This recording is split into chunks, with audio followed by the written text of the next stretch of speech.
بسم الله الرحمن الرحيم. نكمل حل السؤال. كان في عندي غلط هنا،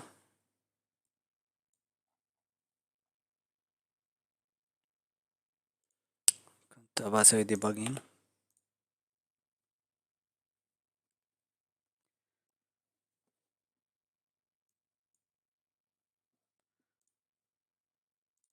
عندي هذا السترنج وهذا السترنج، المفروض الإجابة تكون 4 للlongest common subsequence، لأنه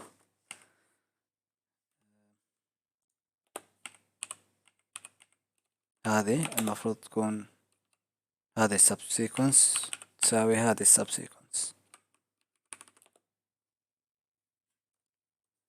عشان كذا لازم أسوي debugging. اللي قاعد أسويه إني قاعد أمر على كل حرف في السترنج الأول وكل حرف في السترنج الثاني،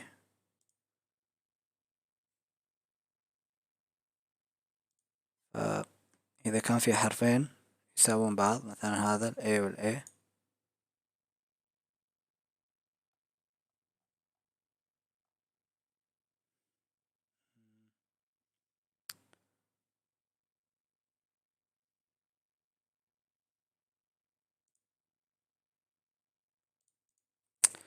أظن لازم أرجع هذيك الفانكشن اللي تطبع لي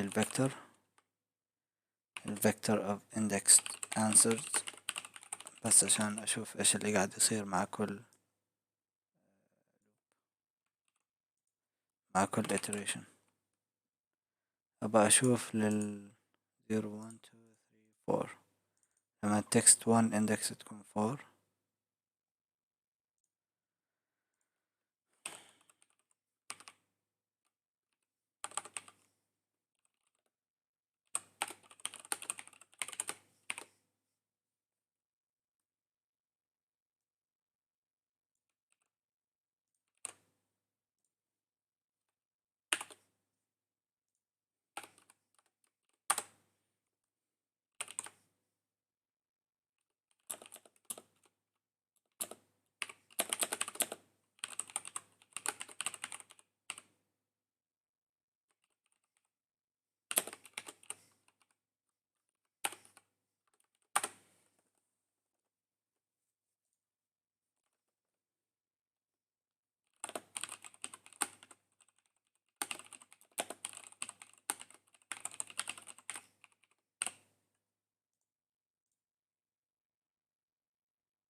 بس عشان أختصر الاسم.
في البداية ما في شي في ال A، بيمر بيشوف انه هذا يساوي وهذا يساوي last index 0 last index 3. بعدين لما يبدأ في ال text 1 index لما يكون 1 بيشوف انه في اثنين يساوون بعض، فهذه بيضيفها على هذا الانسر صار 2 last index 1.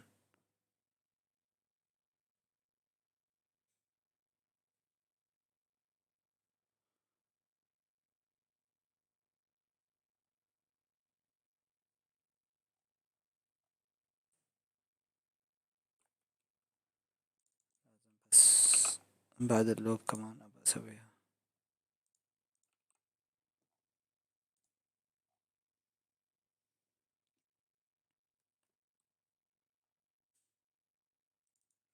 ما غير شي،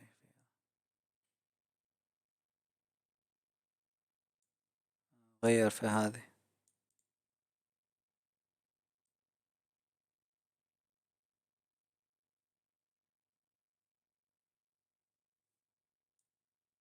وهذه.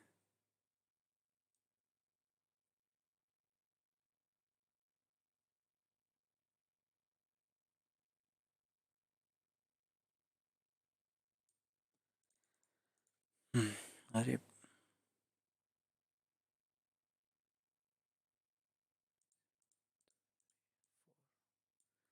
ما يوصل 4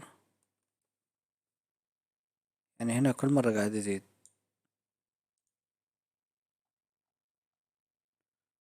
لا، أحسن شيء أسوي print قبل وبعدين text 1 index.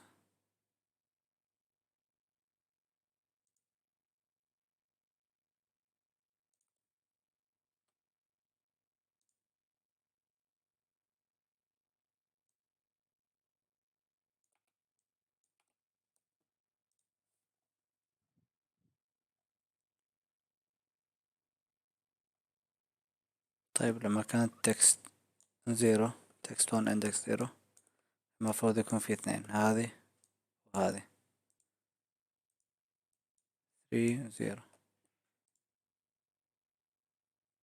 هنا المفروض يتغير، يعني قاعد يقرأ الاندكس الثاني اللي هو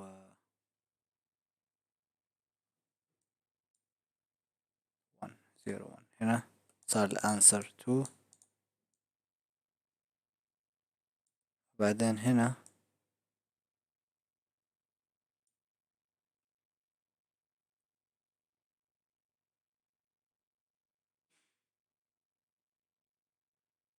صار الانسر 3.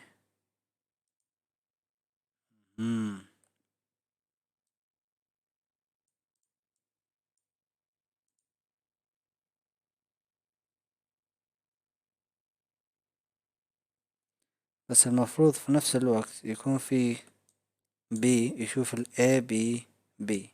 هذا اللي أبغى يسوي،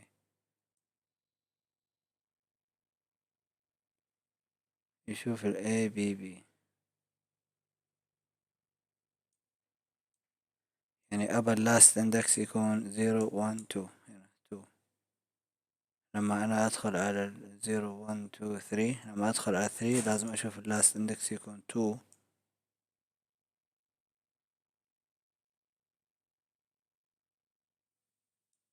هذا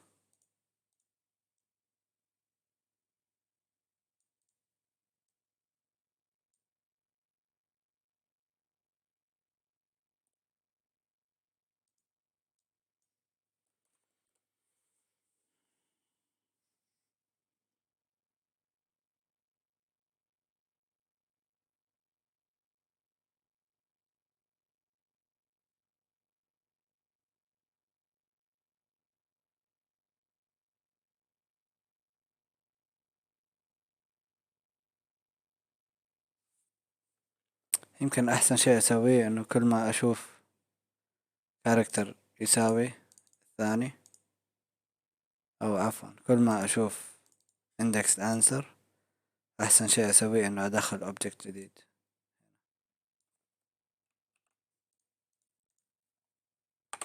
يعني مثلا لو بدال ما اغير في الindexed answer هذه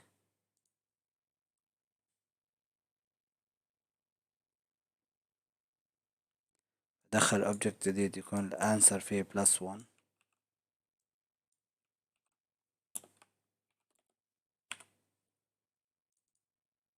هذا الاندكس visited يكون true.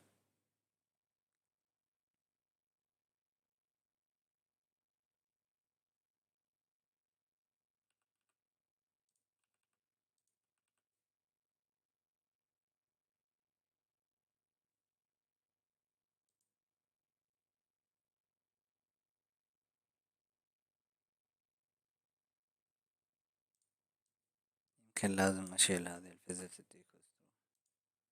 بجرب اسويها، اسوي الالجوريثم من دون، لكن هذه اللوب كمان لازم اغيرها.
شكله صارت.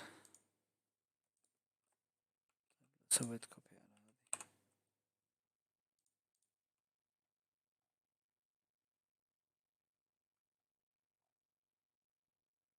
تو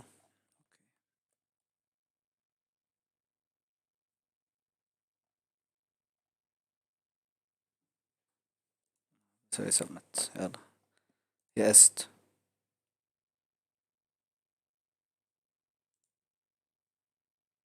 output limit exceeded. اوه واو اوكي صح. المشكلة انه قاعد يخرب على الريكورد حقي في السبمشنز ريكورد.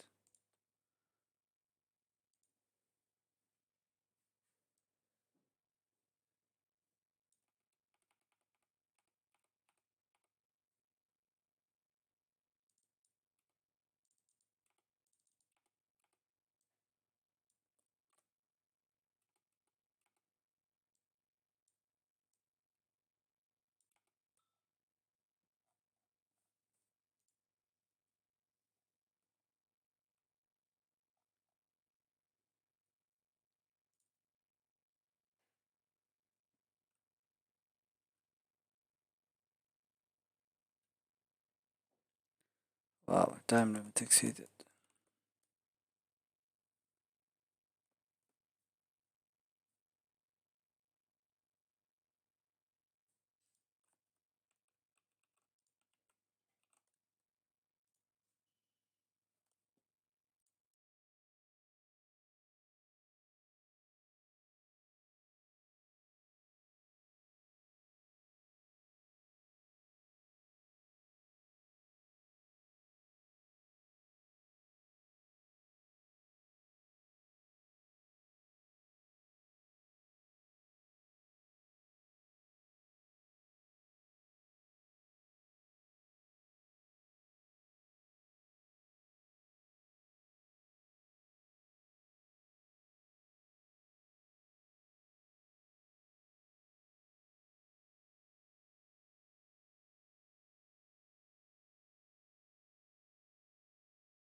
طيب بما اني في حالة يرثى لها صراحة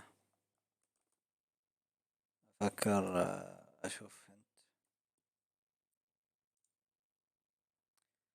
try dynamic programming DPIJ represents the longest common subsequence of text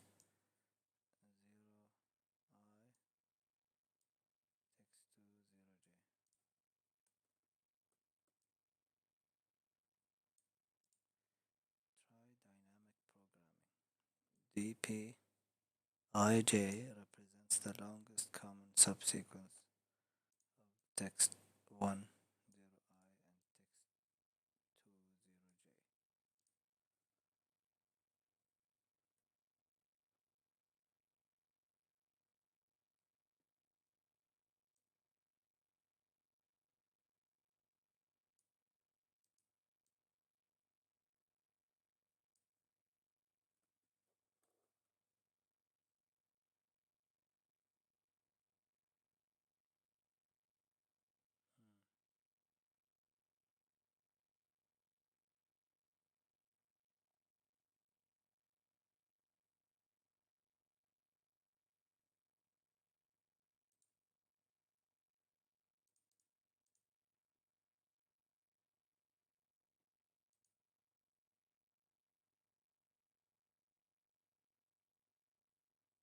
I and text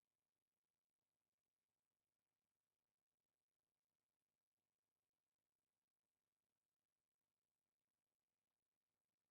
J. مم. يعني مثلا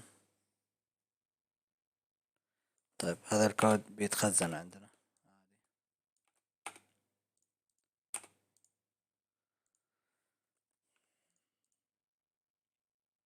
يعني مثلا خلينا ناخذ هالانبوت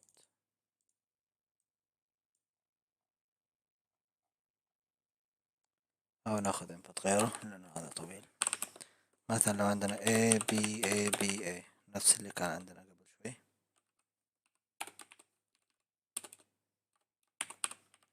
عندنا هنا A B B A. نقدر نقول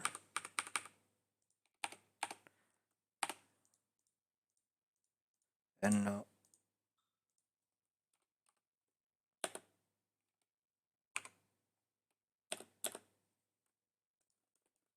هنا what's the longest common subsequence.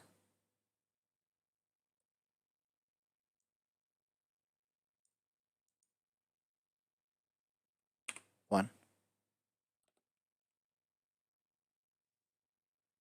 هنا بيكون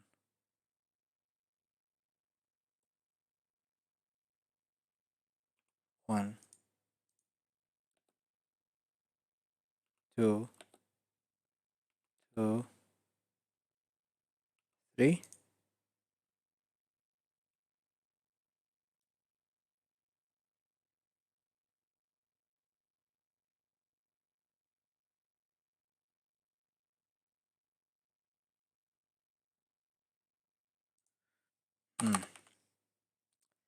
لو أخذنا السترنج A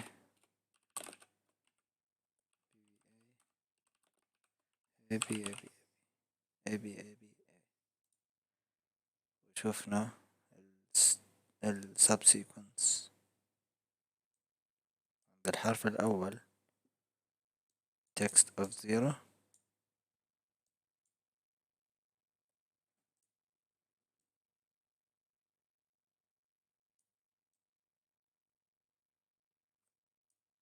بيكون 1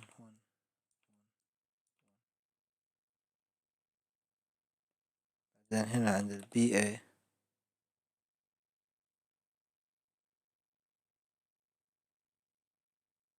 عند ال AB هنا بيكون 1 هنا بيكون 2 هنا بيكون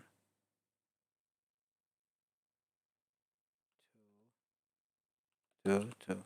بس كيف جبناها؟ اللي هي 1 plus 1 يمكن. هنا مثلا A B B A بيكون 1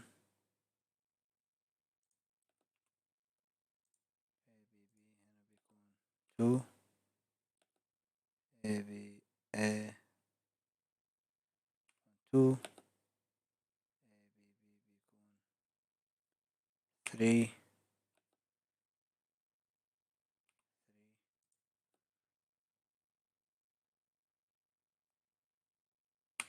2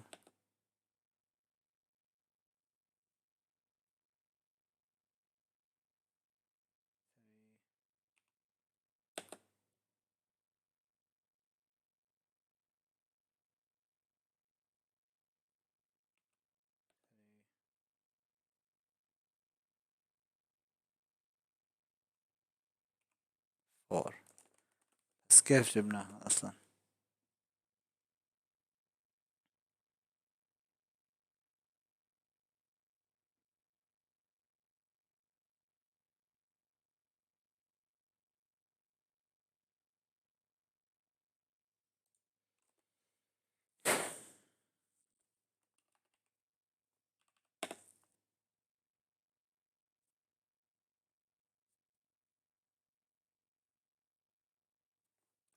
إذا كان حرف واحد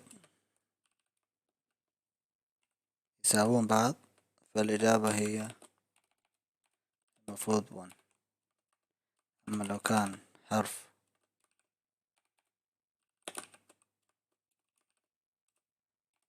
غيره الإجابة 2. الإجابة 0. صح.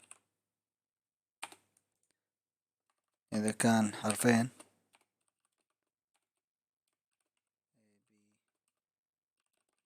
A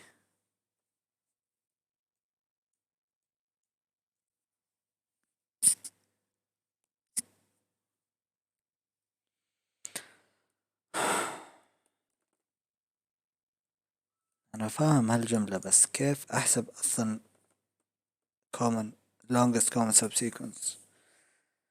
كيف أحسبها بدلالة اللي قبله؟ يعني من 0 ل I ومن 0 ل J، كيف أعتمد على الإجابة اللي قبل؟ هذه الفكرة من dynamic programming، إنه نحسب شيء ونعيد استعماله بدل ما نحسبه مرة ثانية. إذا حسبنا هالشيء مثلا هنا 0 2 3 الإندكس، وهنا 0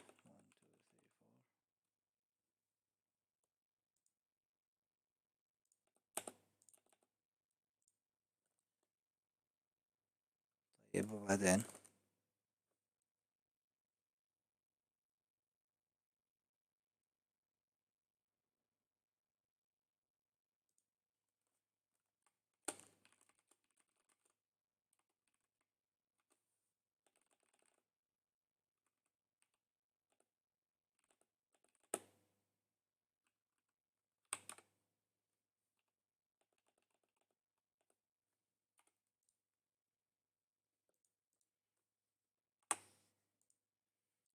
كثر الفضاوة اللي أنا فيها.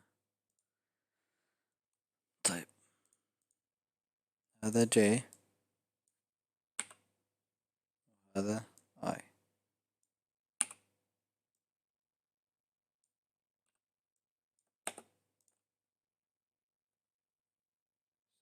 from 0 0 إذا كانوا equal بيكون 0 بيكون 1. إذا كانوا مش equal ما يساوون بعض بيكون 0.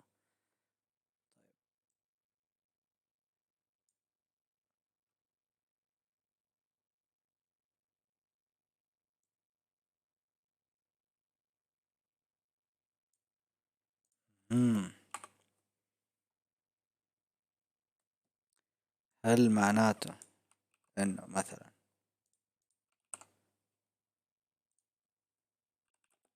longest common subsequence of this one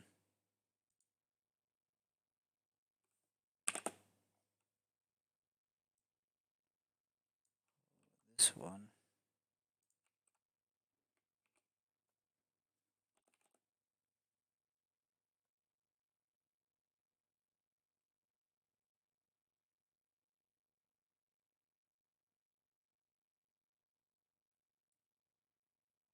طب خلينا نجربها بس زيرو. إذا كان زيرو بيكون اللي قبله بلس، إذا هالحرفين نفس الشي يمكن.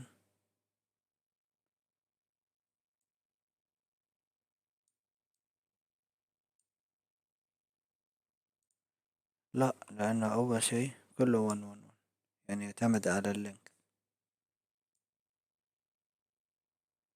في نفس الوقت إذا كان،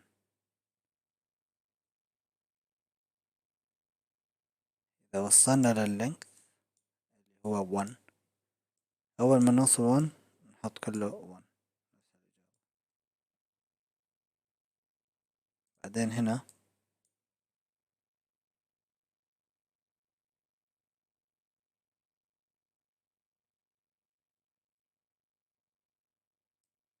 يعني مثلا لو هذه ون بيكون كل الباقي هنا وكل الباقي هنا ون. بعدين نشوف هذه الإجابة، كان نفس الشي بيزيد ون، أما لو كانوا مثلا كذا بيكون ون. سوينا بي،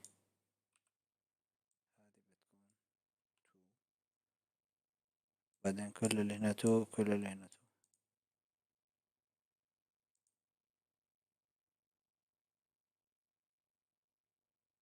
لما نوصل هنا هل هذول نفس الشي؟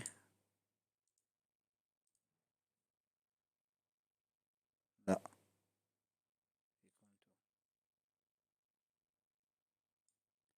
بما انه اللينث 3 نكمل نشوف هنا هل هم نفس الشيء. نعم، 3 3 3. بعدين هنا نفس الشيء، نكمل 3.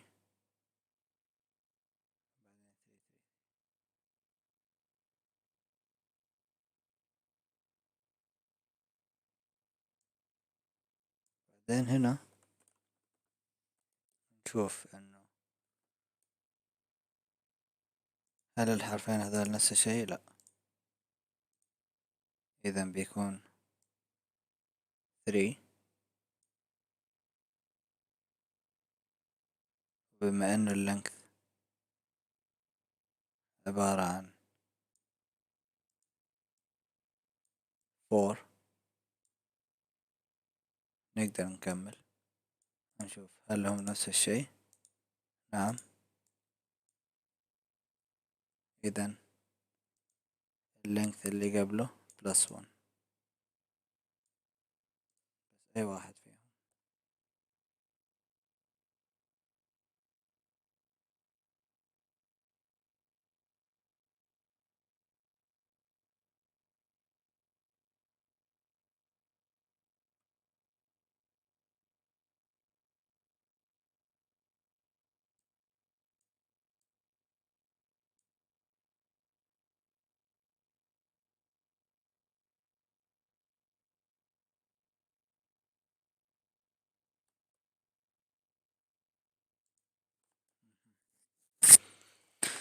طيب، ما أعرف لو مفهوم كان شرحي، بس يمكن نحتاج نسوي شيء نفس مثلا 2D array،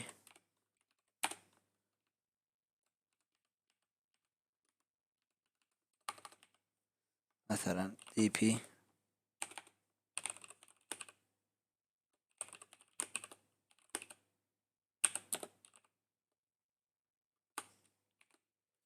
بحجم التكست الأول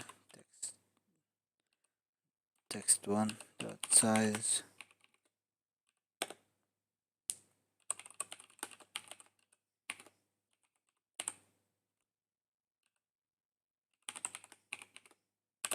مثلا يكون -1 كبداية.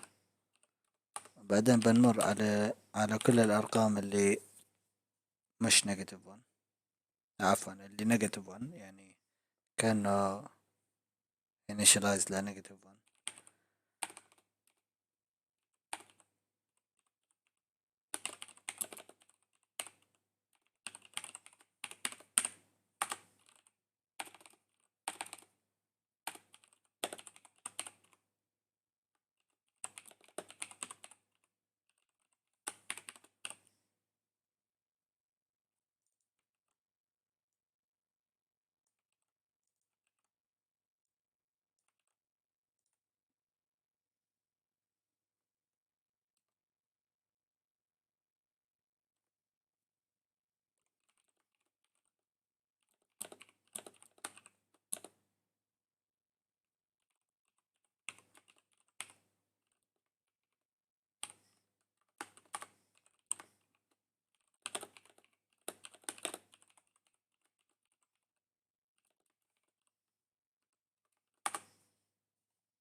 إذا كان نيجاتيف 1 الفاليو اللي نحن فيها معناته initialize negative 1 ولازم نبدأ عملية الحساب. عملية الحساب قلنا كيف انه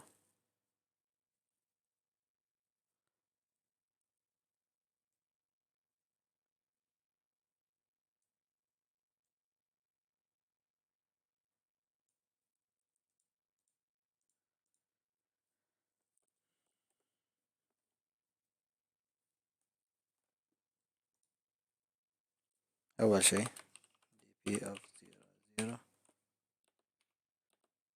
يساوي text 1 of 0 text 0. إذا كانوا equal الناتج بيكون 1 otherwise 0. I think نقدر نسوي هالشي بس هو لحاله بيتحول لرقم. بعدين هنا نشوف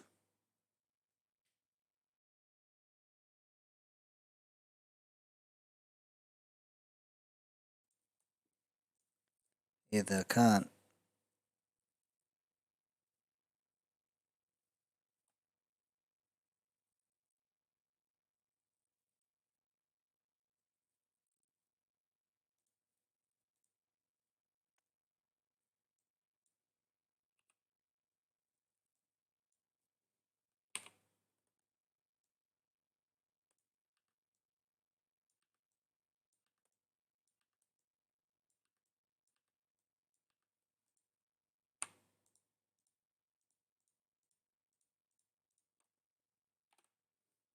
طيب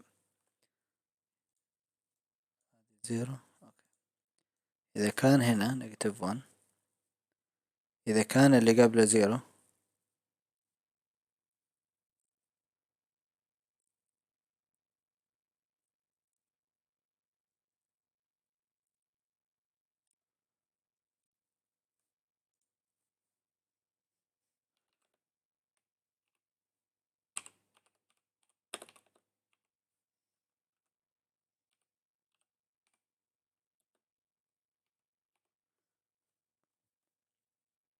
أو إذا كان الفاليو أقل من اللينث اللي أنا فيه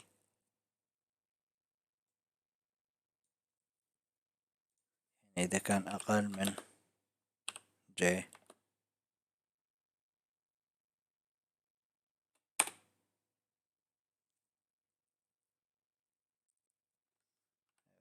كان أقل معناته نشوف إذا كان text of I equals text of j معناته dp of I j يساوي الرقم اللي قبله plus 1.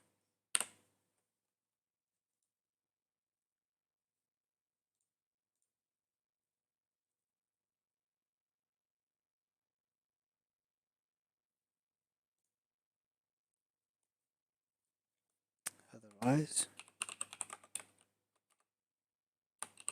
الرقم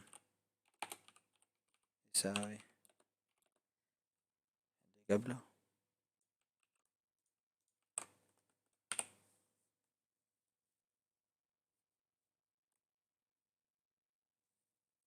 طبعا هذا لو كان أي كولوم غير الكولوم الأول. لحظة أنا عندي غلطة هنا هذا المفروض تكون j minus 1 لأنه j هي الكولوم العمود.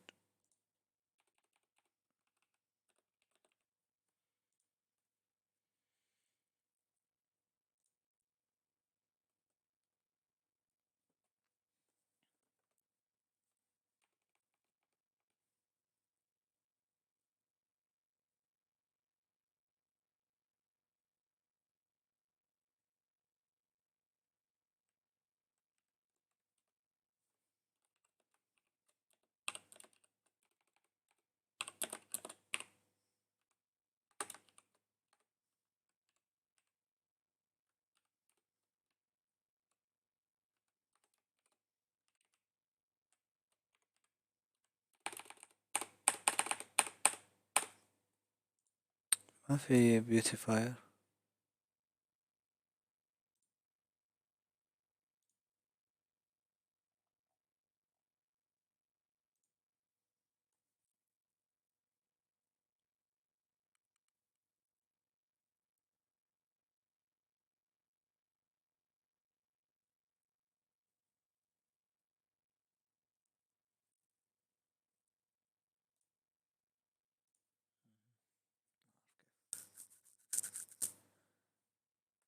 طيب هذا إذا كان أكثر من.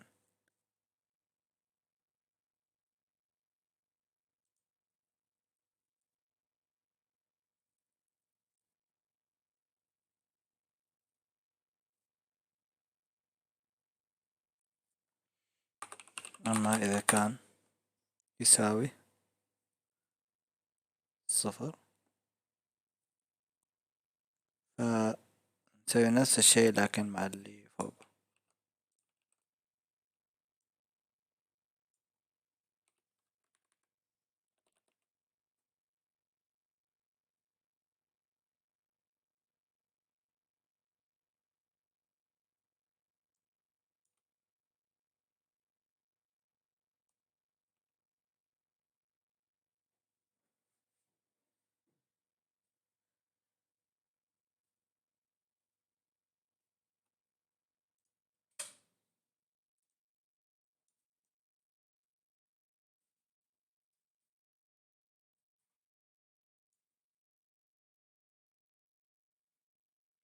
مثلا هنا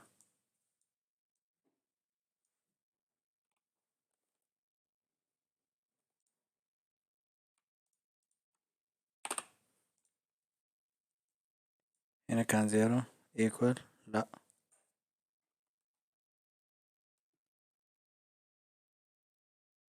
إذا كان equal نزيد عليه، إذا لا يساوي اللي قبله.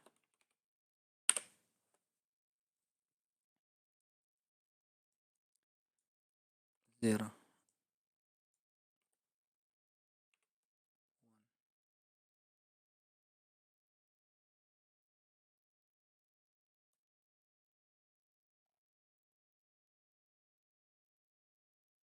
طبعا القيمة اللي أنا أشوفها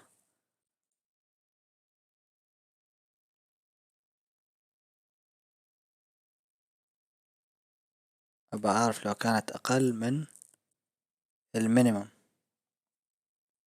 بين الجي والآي، ويمكن الآي،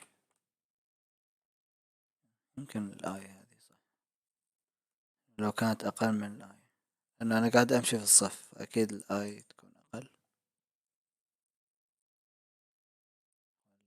أتوقع غلط.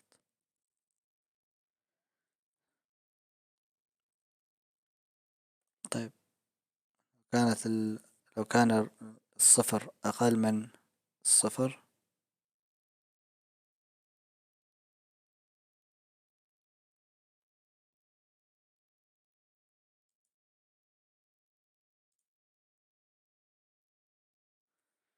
كان أقل من 0 زائد 1، كان أقل من 1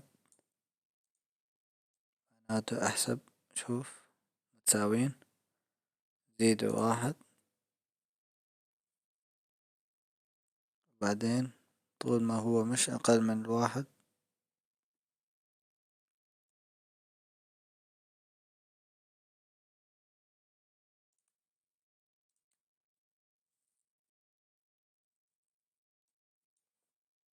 مش أقل من 1 بيكون نفس الفاليو.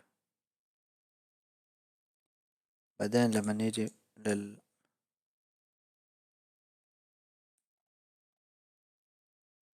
اللي بعده -1، هنا إيش المفروض نسوي؟ نسوي نفس اللوجيك لكن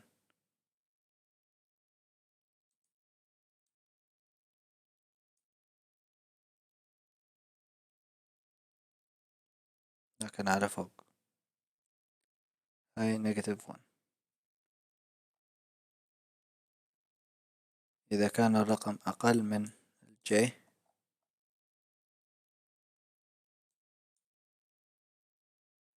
أقل من الجي لا، لازم يكون أقل من الجي. إذا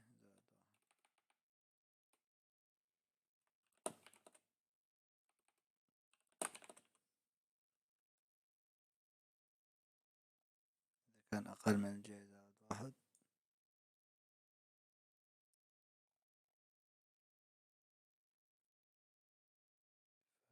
نشوف. كان الرقمين نفس الشيء زيد واحد.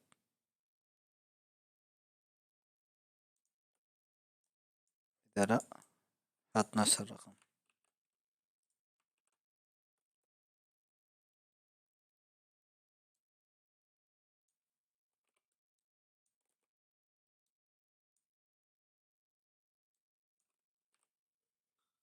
طيب هنا اللي بعده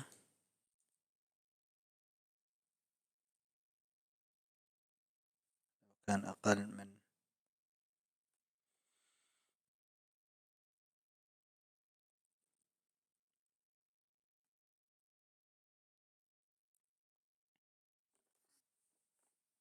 كان أقل من آي زائد واحد هو اثنين. شوف لو كانوا نفس الشيء زيد واحد هنا بيكون واحد. بعدين هنا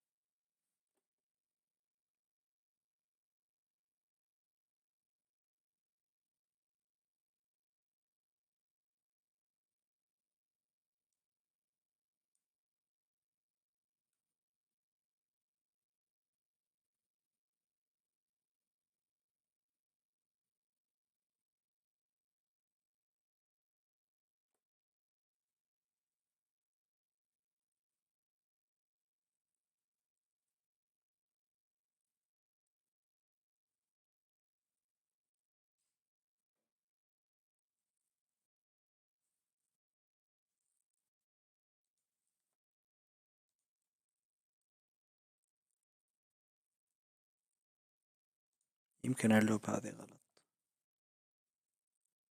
يمكن لازم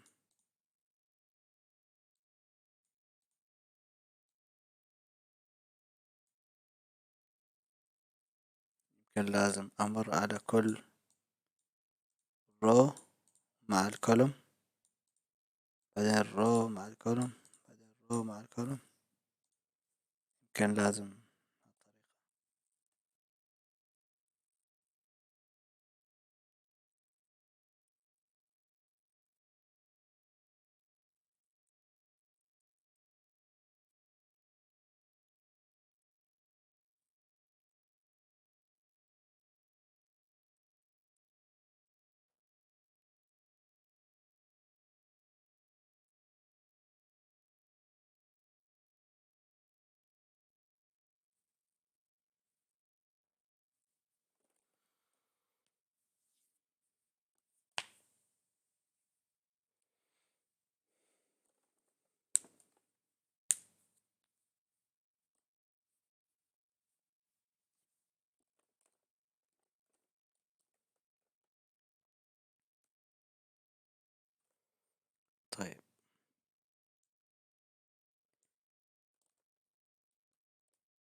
كذا الكود أنظف شوي.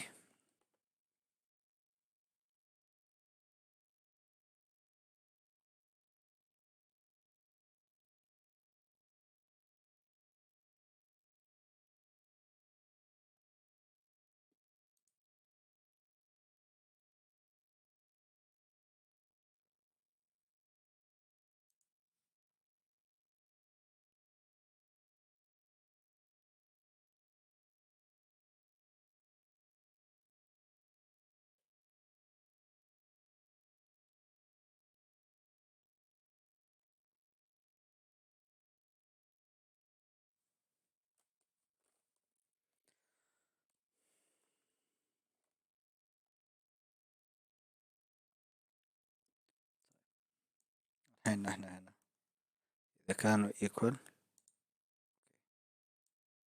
بعدين نروح للي بعده. إذا كان الرقم أقل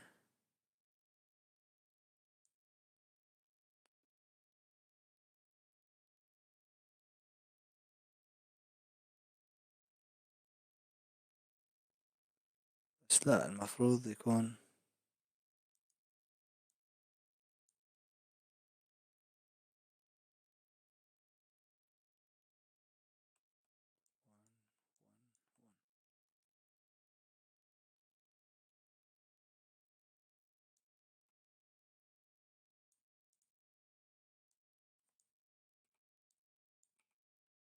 هنا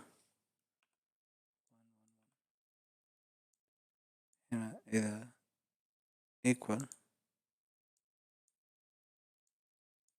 لا،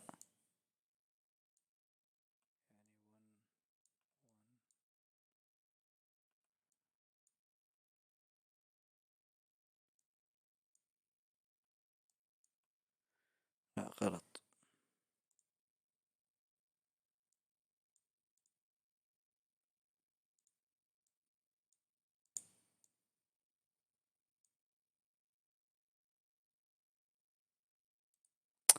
ما أعرف ما أعرف كيف أحصلها.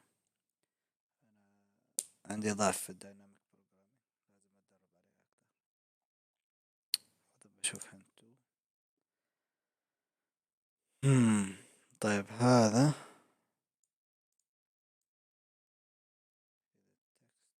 I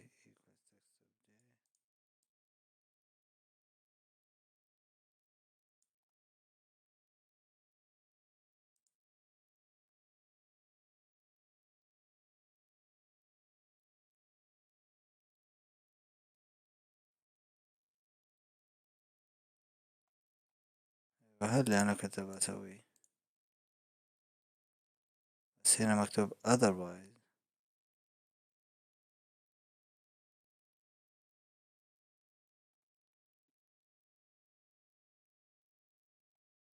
ماكسيمم بينهم، يعني مثلا هنا سويت هنا زيرو زيرو ون زيرو زيرو زيرو، بعدين هنا كانوا equal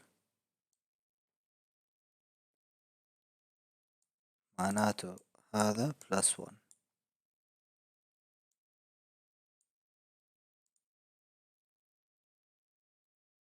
بعدين هنا هذا بي بلس ون، هذا يكون هذا بلس ون، اها يعني بيكون تو، بعدين هذا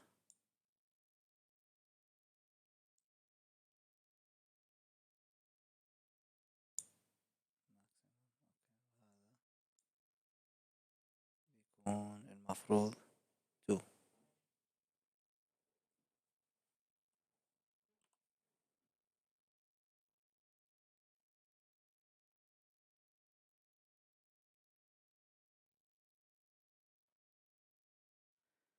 طيب أظن أعطونا الحل هنا واضح. في البداية لازم نسوي initialization لكل الرو الأول،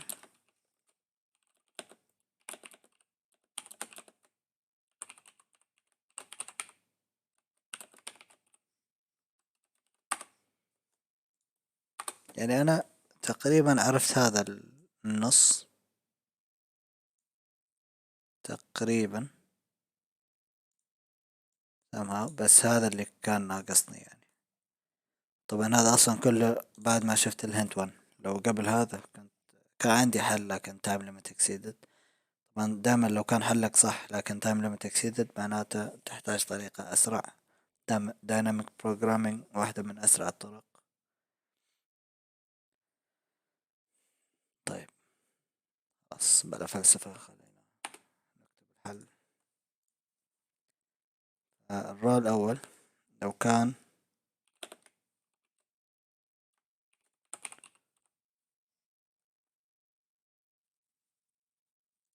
text 1 size، يعني أنا في الكولم الأول الحين.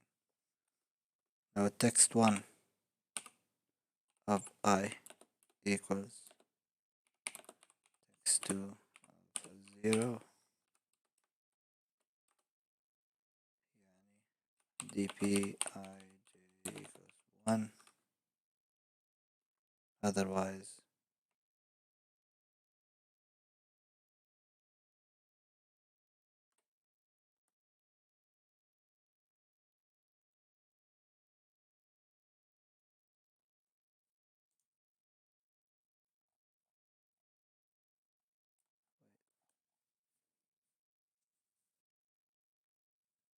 لحظة.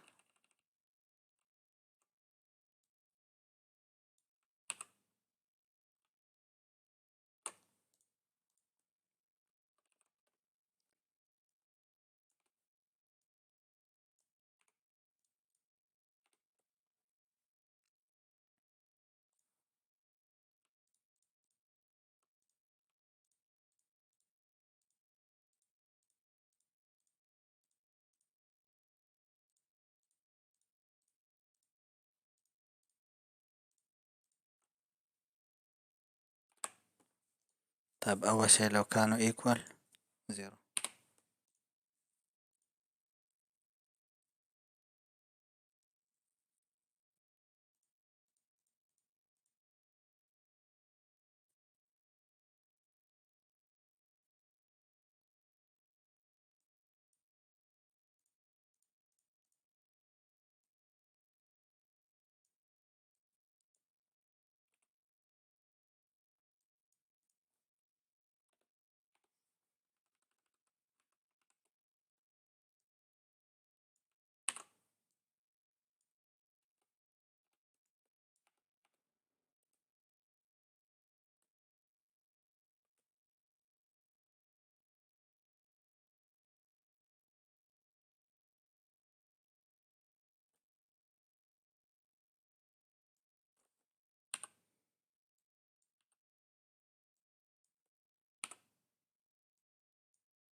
واو.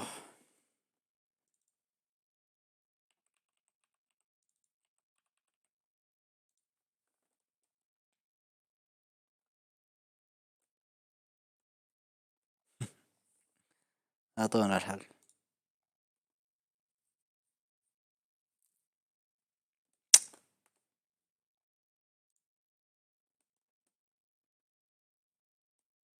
واو. حتى مع الدايناميك بروجرامينج في شي غلط قاعد أسويه أنا.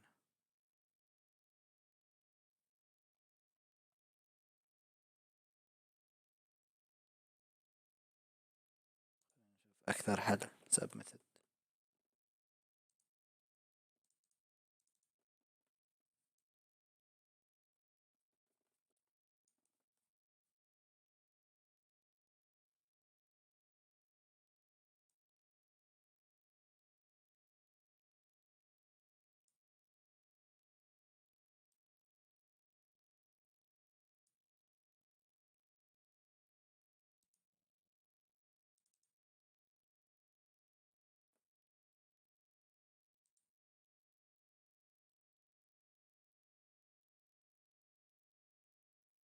لأنه قاعدين نسوي initialization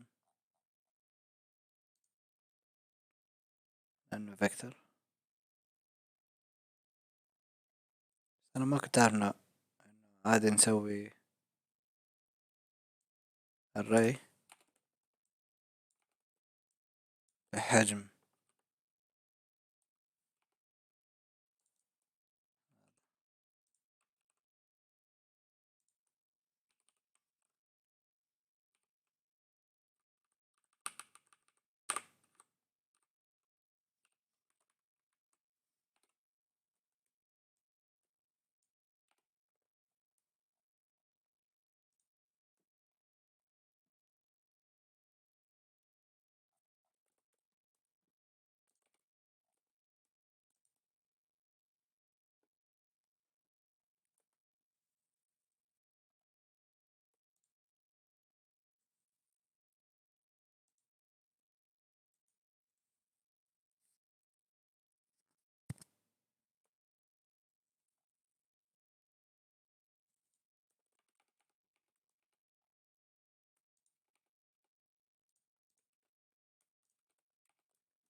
واو.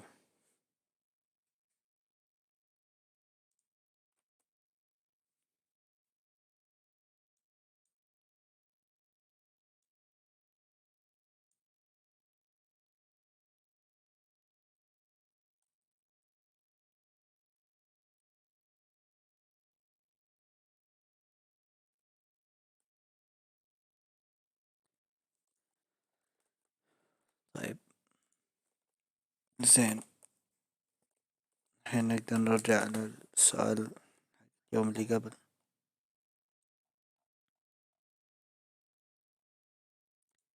جامب جيم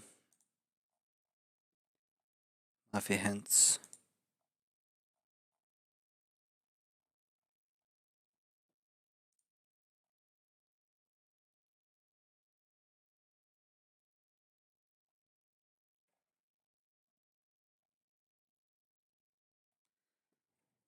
نسيت ايش اخر شي سويته بصراحة. time limit exceeded. اوكي، كنا نسوي باك تراكنج.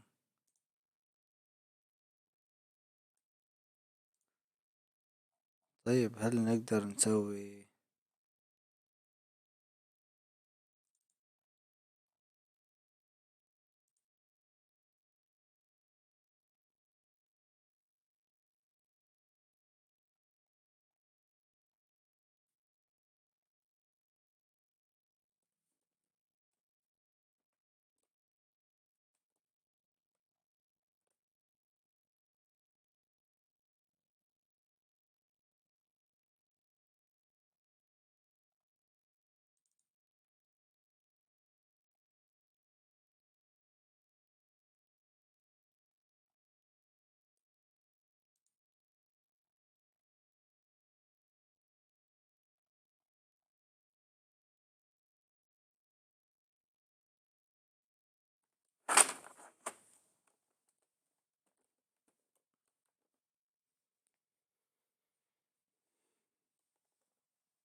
هذا خلصناه. كود خلينا نحطه هنا.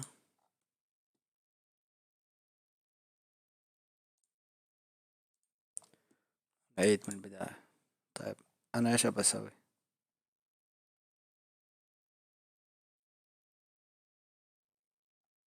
نقرأ السؤال مرة ثانية. Given an array of non-negative integers, initially positioned at the first index of the array. Each element in the array represents your maximum jump length at that position. Determine if you are able to reach the last index.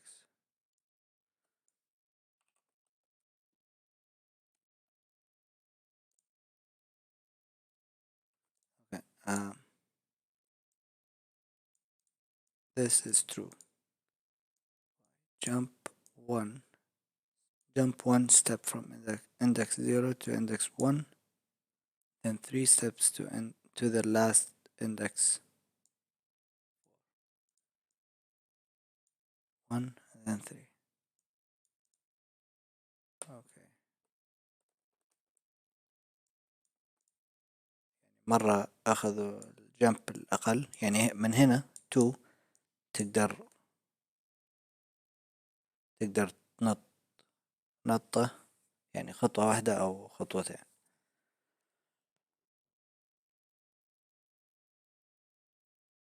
أخذ الخطوة الواحدة، بس بعدين هنا 3 تقدر 3 خطوات توصل للأخير.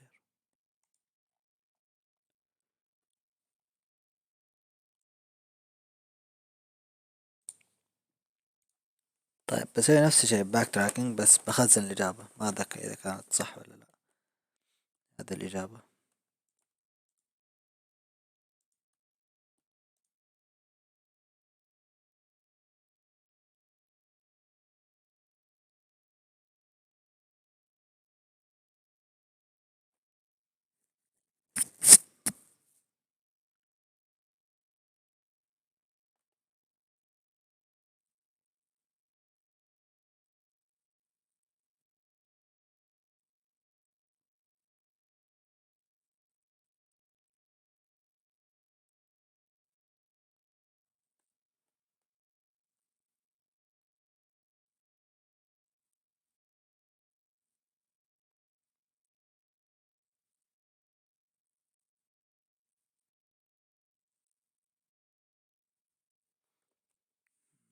قاعد أفكر إنه نسوي باك تراكنج.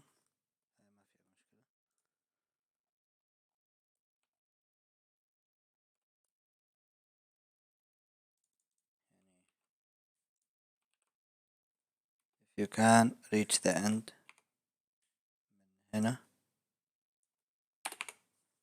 من 0 then عادي.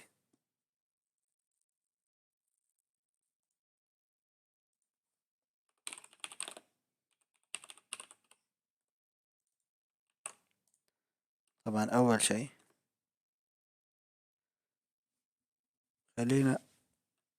خلينا مثلا نحفظ الأرقام اللي ما نقدر، اللي بتكون الإجابة منها 0. مثلا لو عندنا unordered set of integers، مثلا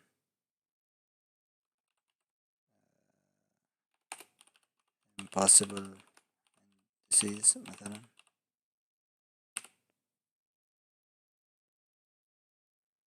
Hey, coding blocks. Joe, how are you? I got lucky on this one, but longest common subsequence beat me up. Yeah, I just finished longest common subsequence like a few minutes ago, like maybe 10 minutes ago, and I was able to do it after reading the hints. So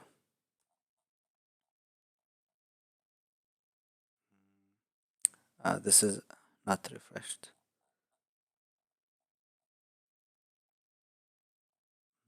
Yeah, longest common subsequence.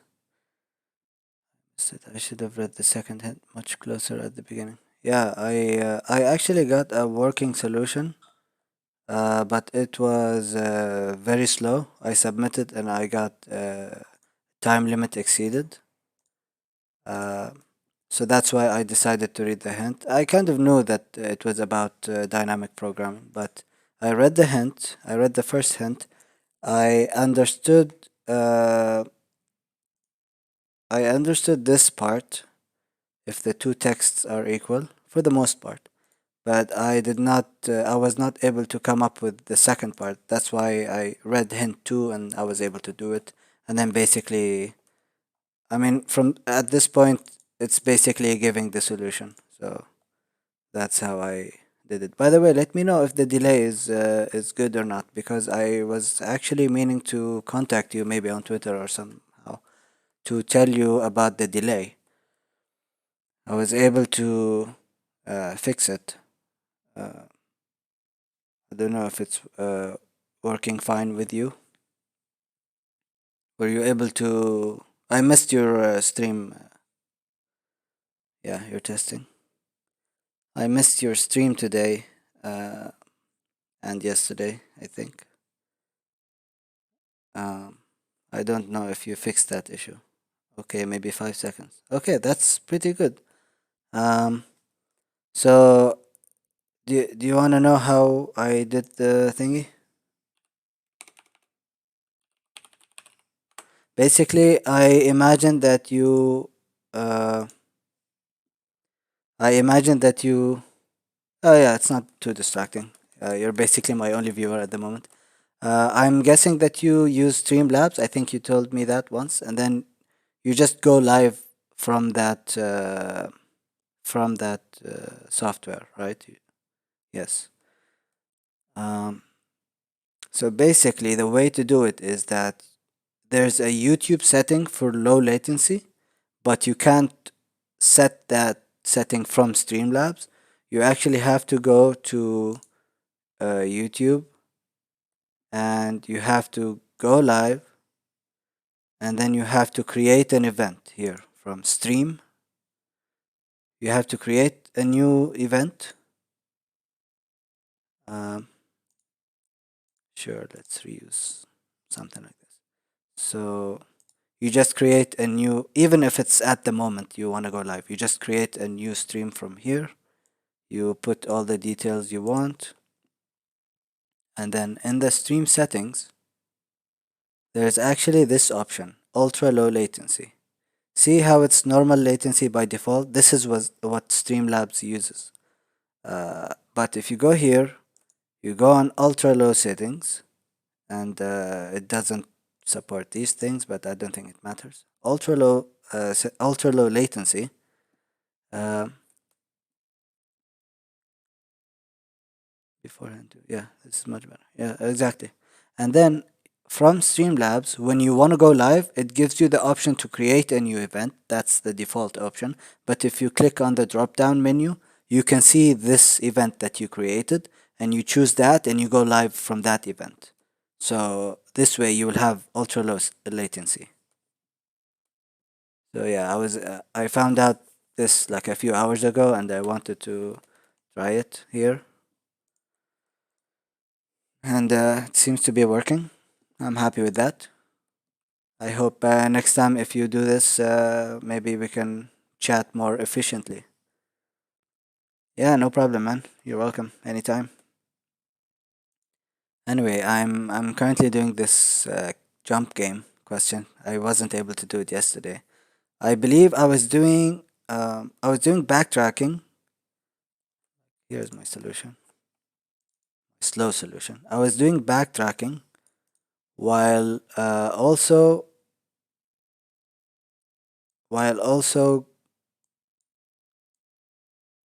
returning. Oh, hold on. Oh wow. Okay. You for a second there, I did some rubber duck debugging, and I think I found that the issue. I wasn't see. I For the number zero, I'm setting the hash value for that index as false, but when I ask that if I can reach it or not, I'm not doing an else. I'm not also storing the index I started from as false. So I want to set that false here as well. So I think I forgot that step. Um, yeah, I think I'll rewrite it now. I use the hash table here, but now that I think about it, is I only need a hash set just to store any index. If it's in the set, then it's an impossible index. It's impossible to win the game. I think I'll do that for now. Were you doing something similar, or is there like a smarter way?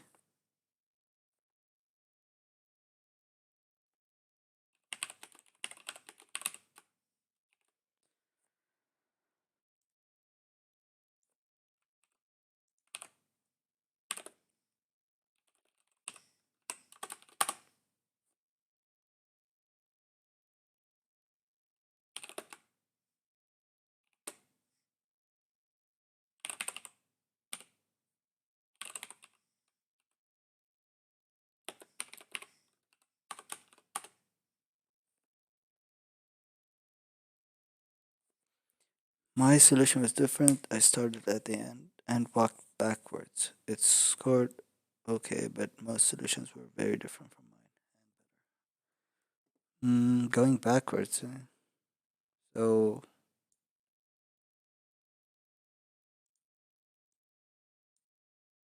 going backwards. Do you mean like if you're at 4, you see? Oh, okay. Like you see if this number can reach you at 4, then you keep going. And if this number can reach you from 4, it can't. And then this number can reach you, so you go that path as well. Yes? Oh, okay. Uh, yeah, I can see how it's similar to sort of like backwards backtracking or somehow. I think it's pretty similar to like is there any reason that you did that way as opposed to just backtracking from the beginning? Like doing a depth first traversal from the beginning. It seems to me to be similar. I don't know if there is like an advantage that I'm not seeing, but it's definitely a different way of thinking, but it's interesting.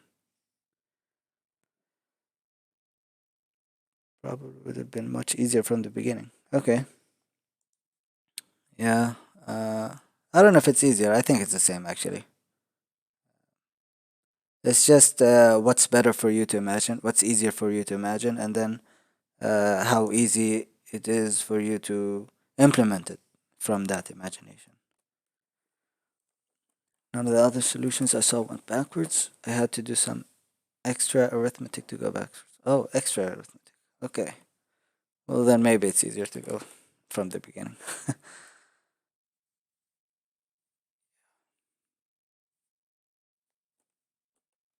Hmm. So, yeah, if I reach a 0, then I want to add this.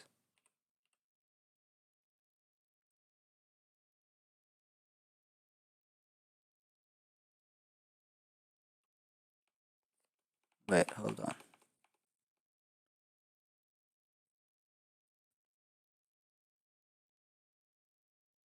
Oh, yeah, I still want to do that.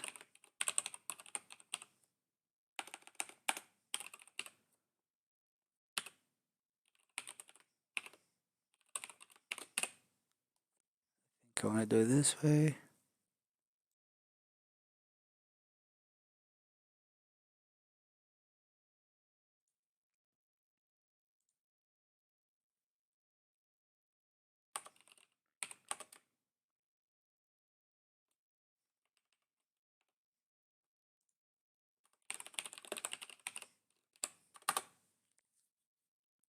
Otherwise, what I want to do is I want to loop through all the possible jumps.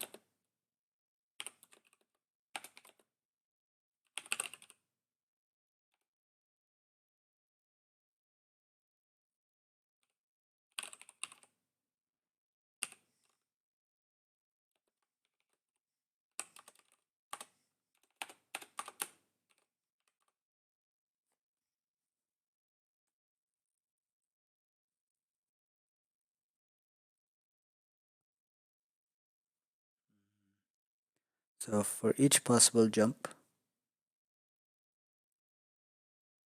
I want to see if I can reach the end.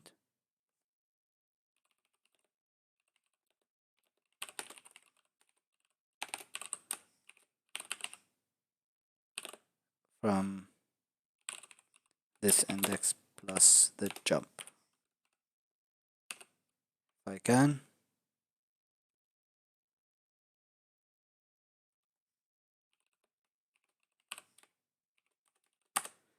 then I will return true.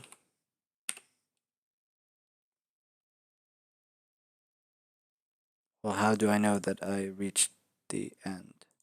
Oh, actually, this is false. I have to first check if I'm at the end. So, if I'm at the end,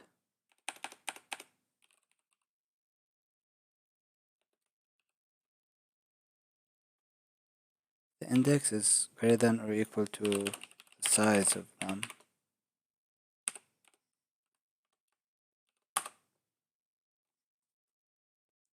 plus 1, minus 1. Then I've reached the end. Otherwise, if I'm at 0, then I can't reach the end.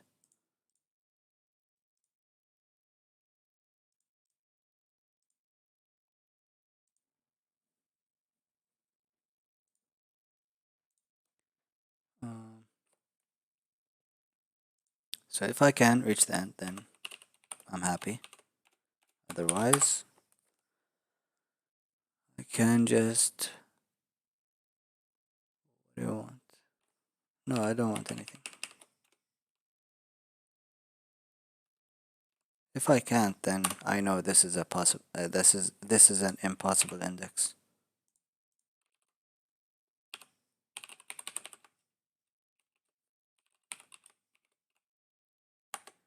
And I'll just return false.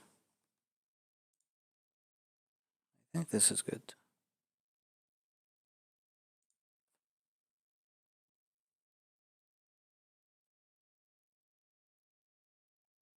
Okay, this is scary that I'm getting a correct answer without any, not even a syntax error. Like you said, C++ on the web.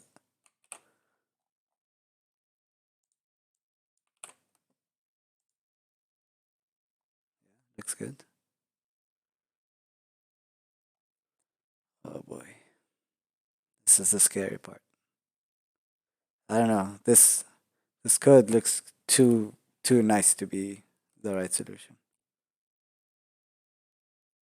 Pretty sure I'm missing like an edge case or something. But anyway,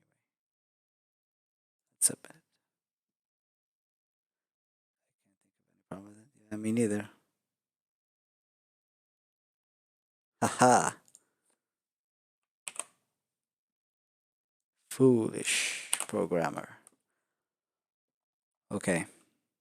So time limit exceeded means I actually am doing something wrong with my calculations here. Oh, I'm not checking if this is an impossible index. If I've reached an impossible index. What am I doing? I thought you got my back, Joe. So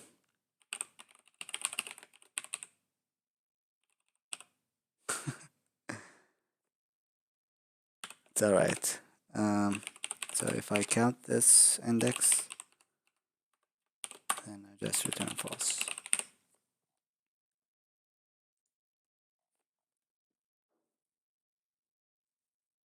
Yep. Oh boy. See, I told you there's something scary about that. Come on. Really? What?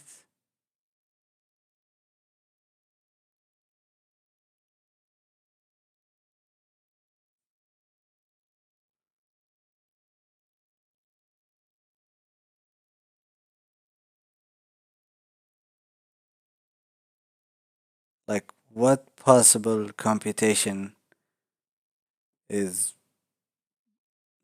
redundant here? So if I've reached the end, it's true. Then here I'm gonna return true every time.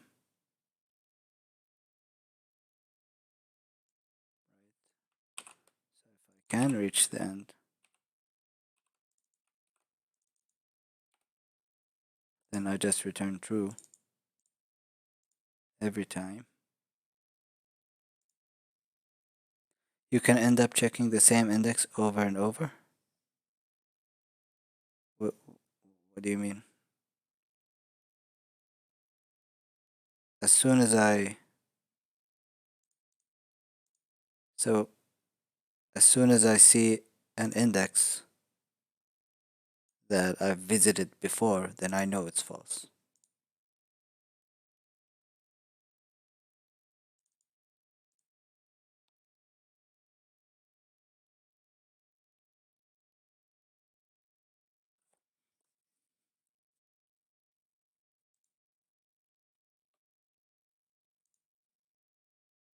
But what if it's not impossible?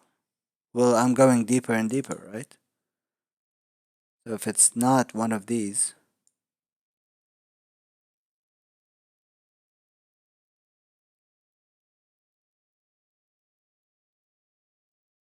um,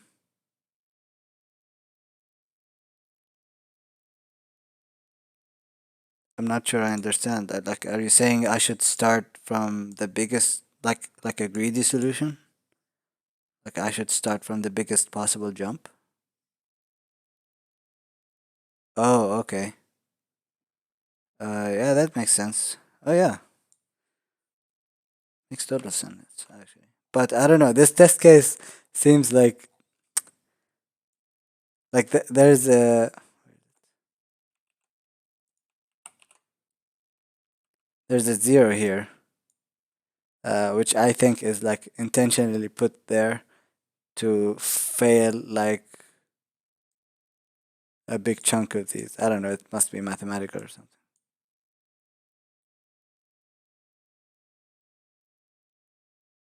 Or actually, maybe not. No, wait. This input I think should be false. Oh, okay. They're testing if I'm storing this false value, but in order to play it fast, I don't know. It doesn't make sense to me, but I'm gonna do it anyway.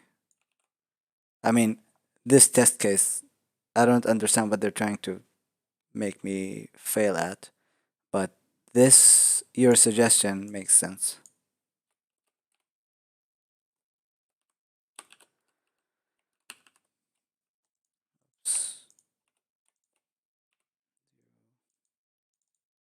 Minus.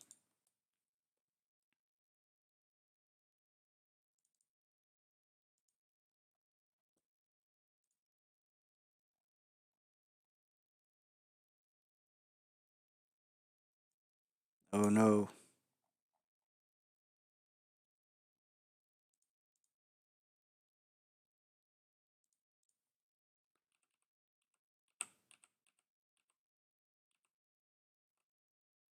Oh,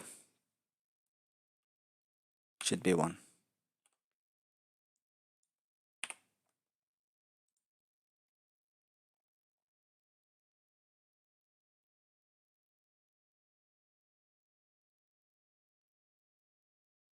Still, time limit exceeded.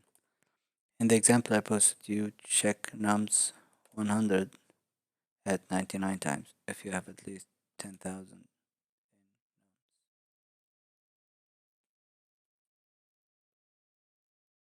Yeah, you're right. Yeah, if I started this loop from 1, then if I'm understanding you correctly, then yes, I'm doing what you're saying if I start from 1. So starting from the biggest possible number, then it'll cut some cycles, I guess.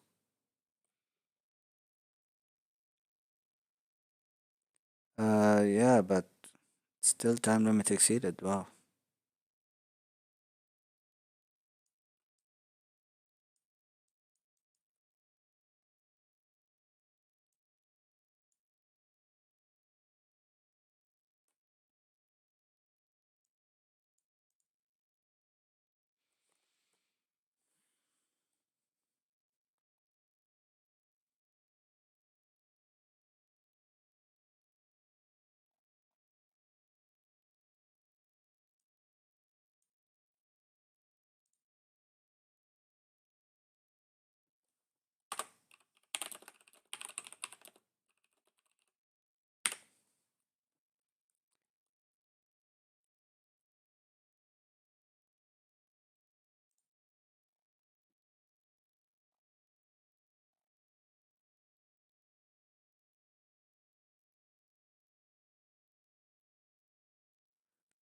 In this example, you have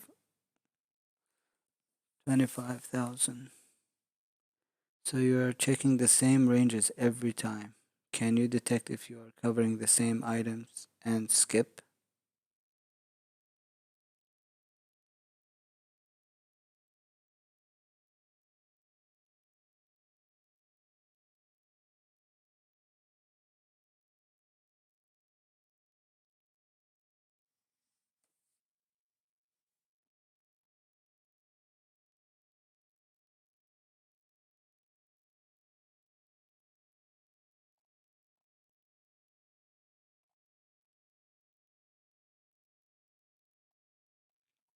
Um, Sorry, maybe my brain is not working, but I'm not sure I understand you 100%. Nums of 0 will cover you up to 25,000. So any further indices like nums 1 are redundant. Yes.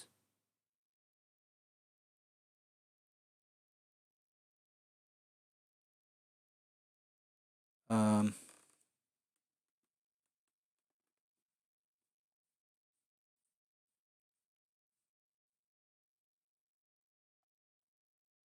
are you saying, like, are you under, okay, nums of 0 will get you from 0 to 2500.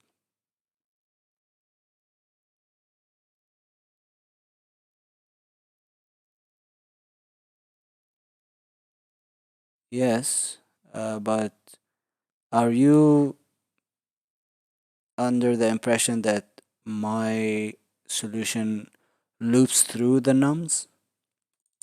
Like what you're saying is true, it's redundant if I'm looping through the nums, right? But I'm doing depth first, traversal, which means from 25, I jump to um,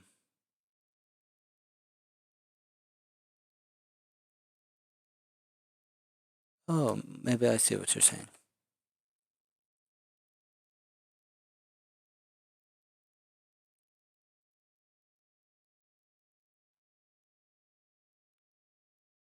Actually not. No, sorry. I'm trying to, yeah, let's just copy some numbers here.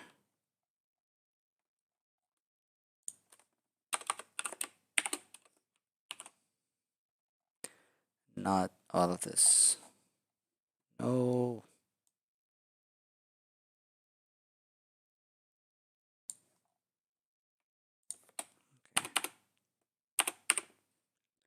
So if I'm here, 25,000, I'll immediately jump 25,000 indices.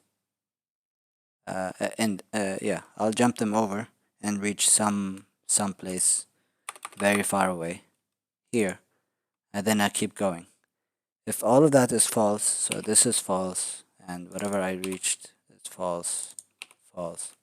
If all of this is false, then when I'm here, when I'm at 24,999, I will jump to whatever I jumped before, the first jump from the previous index, which is here.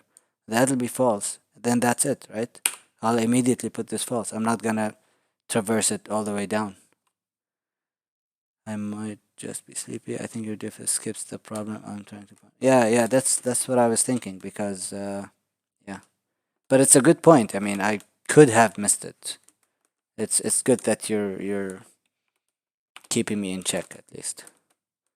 But if what I explained here makes sense, then I think I am skipping the problem, right? Unless somehow I can. Um, no, I think I'm fine. At this point, I'm fine. I don't know if I'm still not understanding you. Maybe. What time is it over there? Where are you from, by the way? Which state?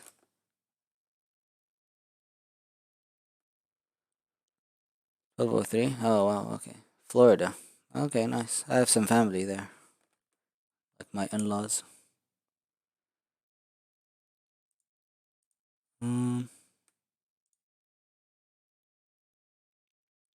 it's much later in UAE. Yeah, it's 8:03 a.m. I basically like slept for a while, and then I woke up at like 2 or 3, and I stayed awake until now. Yeah, I'm probably gonna take a nap closer to noon. But man, you should get some sleep. I don't know if I'm the reason you're up this late.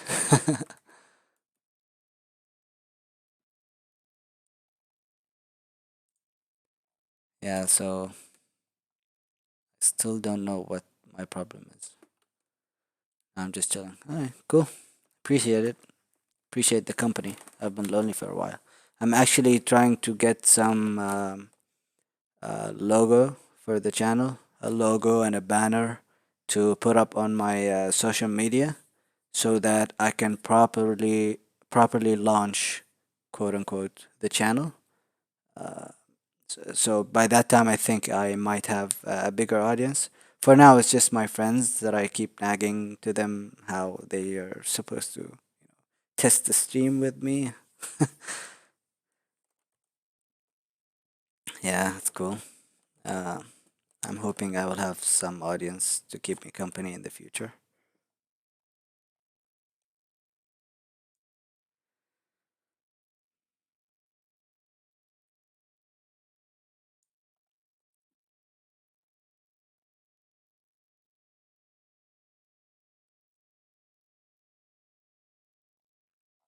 Man, I don't know how to debug this issue further, to be honest.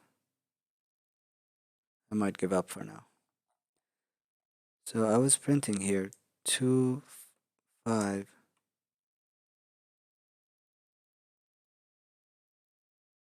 Huh? I have a 25,001.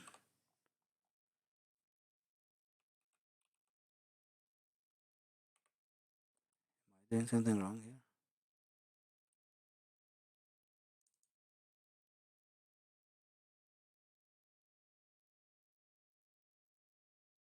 Wait a minute.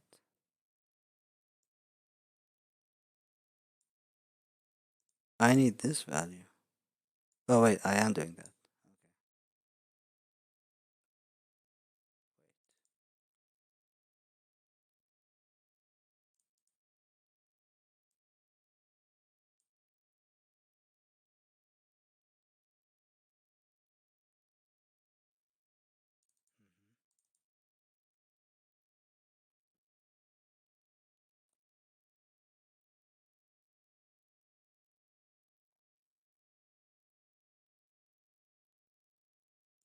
No, this is correct. Mm.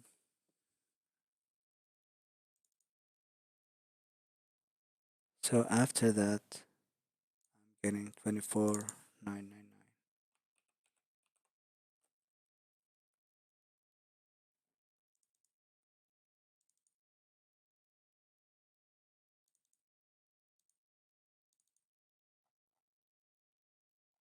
I want to check out if I'm actually repeating any indices after I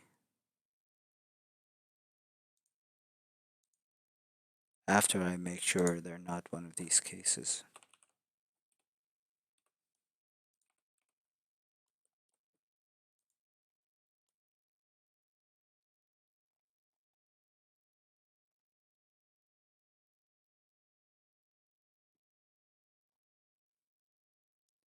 So I'm not.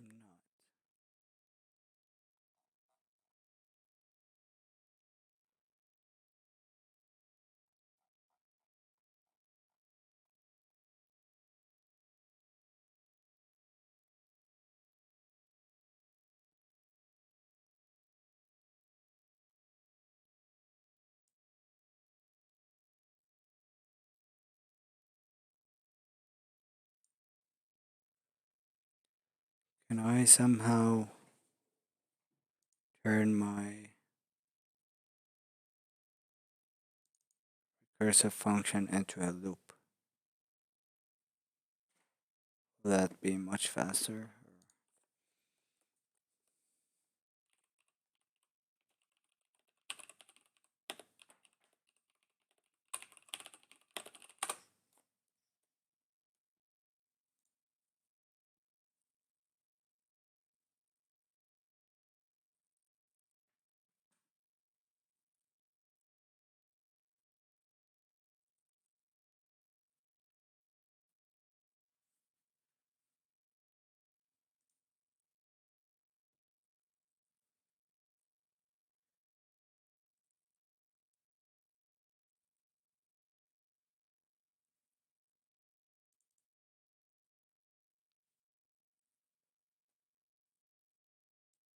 Okay, so for backtracking, it doesn't make sense to actually use a loop because it's not possible. Yeah, you have to keep track of some values.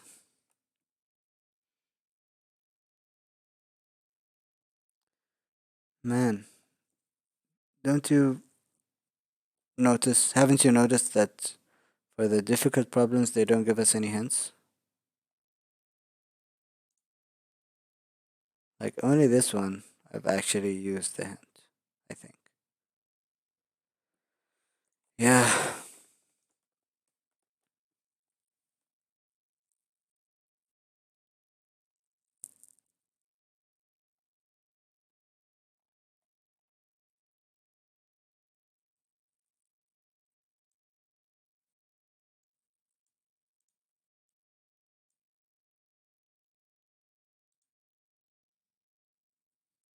So you hop from nums 0 to nums 25,000, then where? Well, whatever value is at index 25,000, right?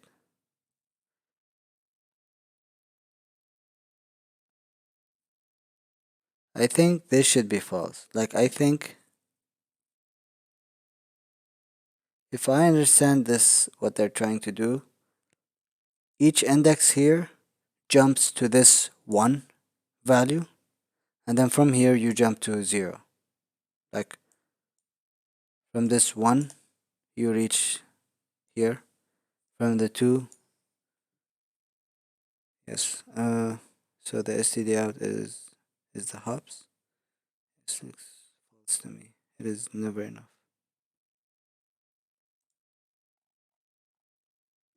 Yeah, this is basically 25,000. I jump to, or maybe it's a 0.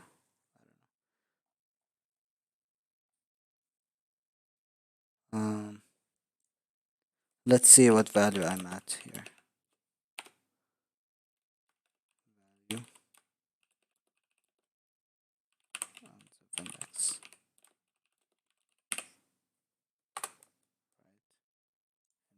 Index.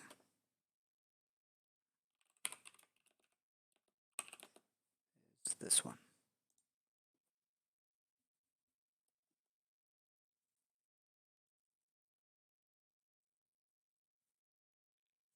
So from here, I jump to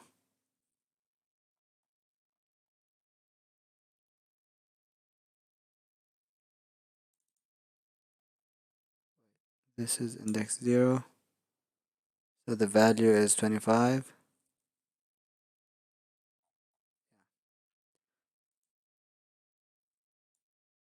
So I'm always jumping to that 1.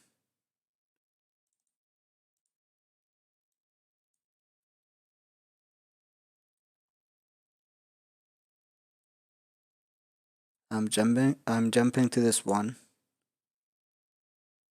which is at 25. And then I go to the 0, and it's false. I don't even print the index because I know it's false.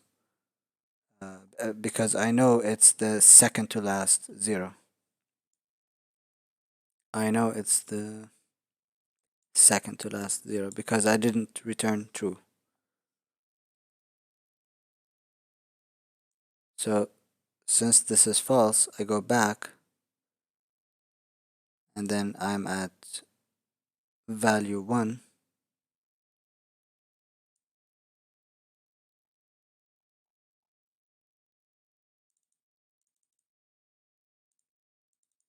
I return false.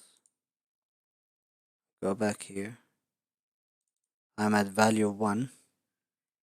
I know that this index is an impossible index.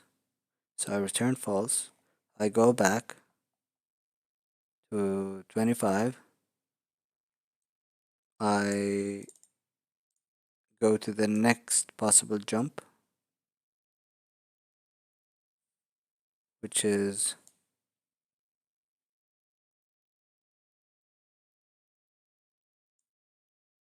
at 24,999. Yeah, this is the index. Man, this index and this value are confusing me. I thought I'm going to the next value, but I'm not. I'm actually jumping to this index. So I reached that same 1 value.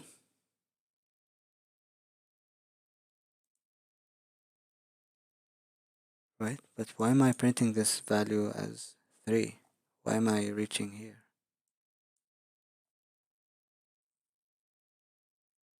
Or is that where I'm actually reaching?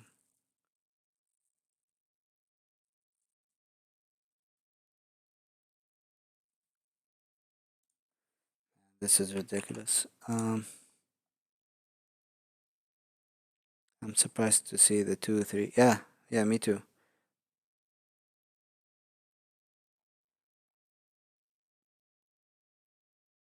Yeah, exactly.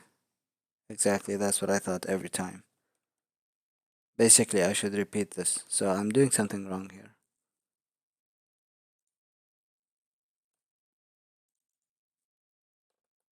This might be the time for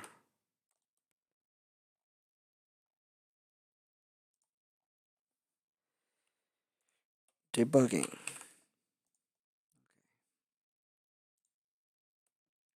Why don't you debug it using, for example, Visual Studio?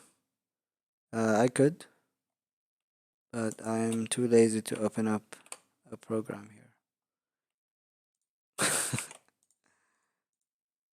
I want to see if I can finish this without opening any ID.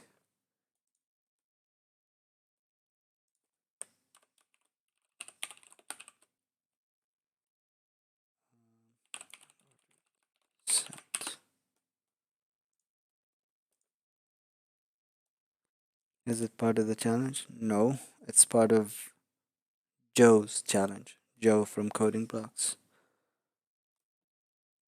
It's not a challenge. It's a challenge I made up.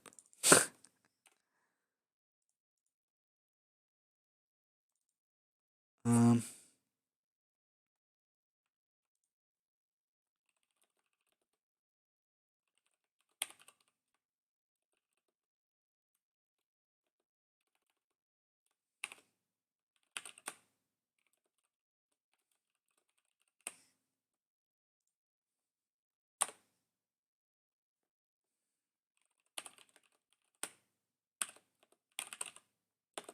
I'm too impatient to do things that save me time. It's funny.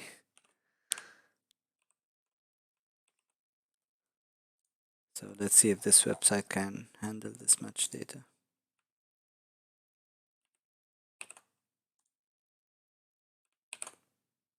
Yes, it can. Why did I think otherwise?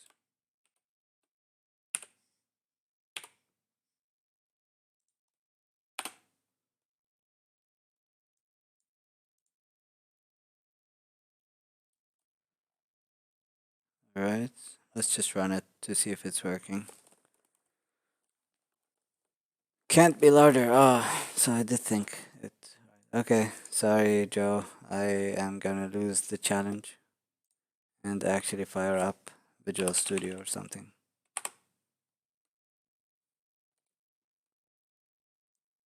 So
zoom in. Okay.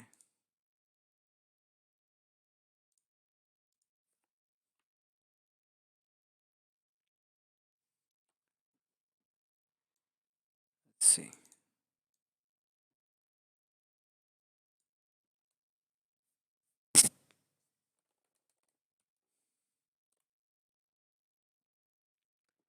This is gonna take a while.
Um, what's weird, Joe? Oh yeah, it's taking too much time. Yeah, maybe I am doing something wrong, but no output. Yeah.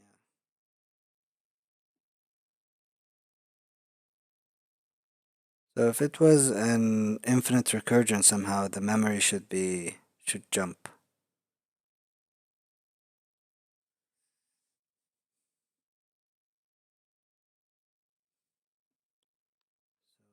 If I break at any point, then I'm at the index 19,000. Okay, so I'm doing some work.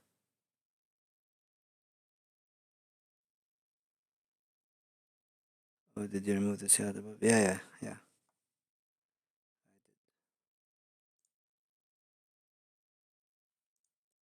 So we can see that, I'm executing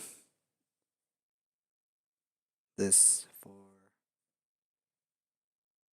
19,000 indices, and it's very slow.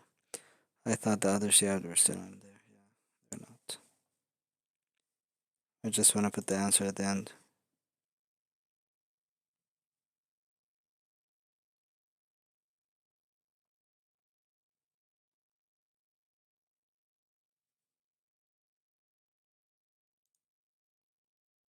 So now I'm at 21,000. So it is taking time, and usually with these challenges, you only have like 13 ish.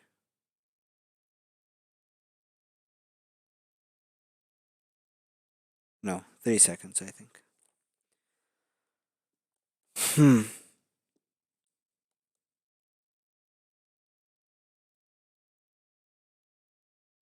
And it seems to be the same. So if I try to apply your algorithm, Joe, it seems to be the same number of checks, right? Like if I'm at 0, I need to check if I can reach the 0 from here. I can't. From here, I can't. Same number of checks, but I add up.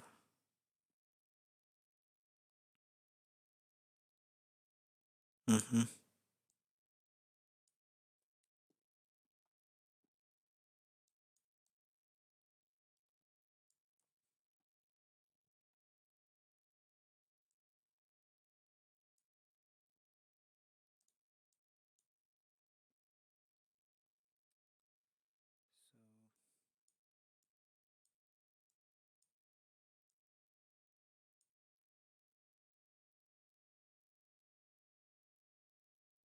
So for example here, you are at 0, you start from the end, and you go back and you see if this value plus the difference, no, if the difference,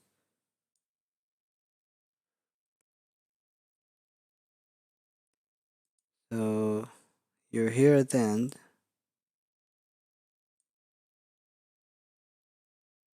can I get there? Let me check this. Can it hop? No, let me check. Yeah. So from that I understand that it's like a ON algorithm because you're checking every item once. In this case, you're gonna check every item once. No item will satisfy your condition, and then you return false. For me, I'm basically doing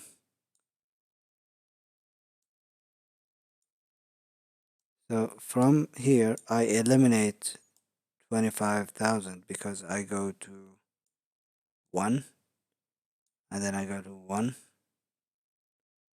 and then I go to 0, which is false.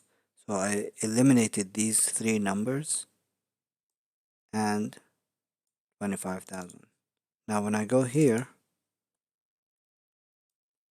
I check this one. I know it's false. I go back and then I keep going. It seems to be the same number of checks until I reach here, which means they're all false. So if you print out the value, you should see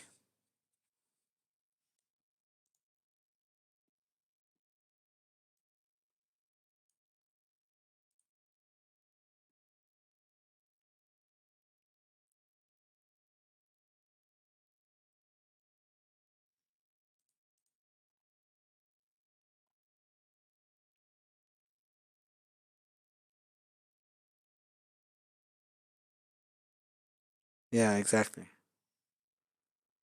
So let's try it here. So if I want to print the value,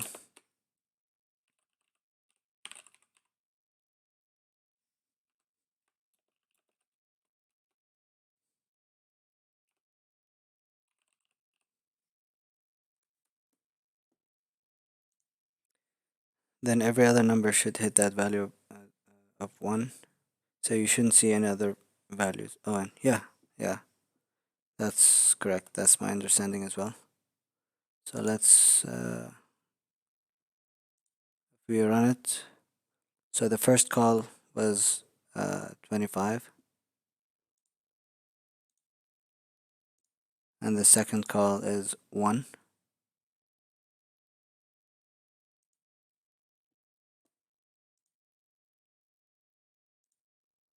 and then it's 0. Oh, okay, I jumped to that last end. So I actually jump here. Okay, so from 25,000 to 1 to 0, and then I should see the numbers decreasing. Right, so if I continue.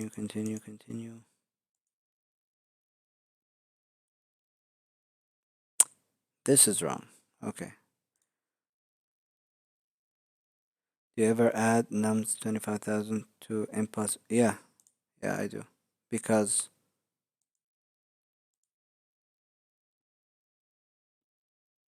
yeah, this is where I'm doing it. Let's actually check now.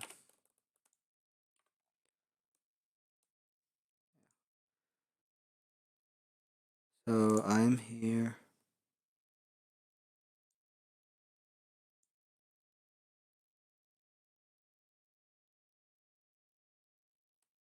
Let's step in.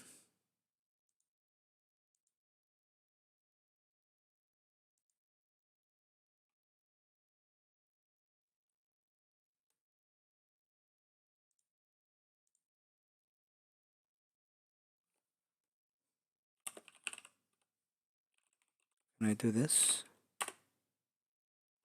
No.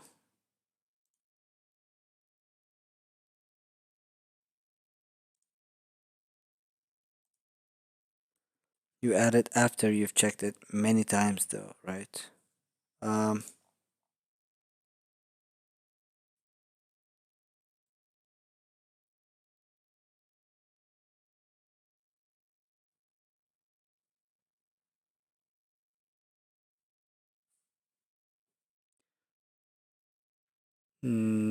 I want to say no, because when I go from 25,000 to 1,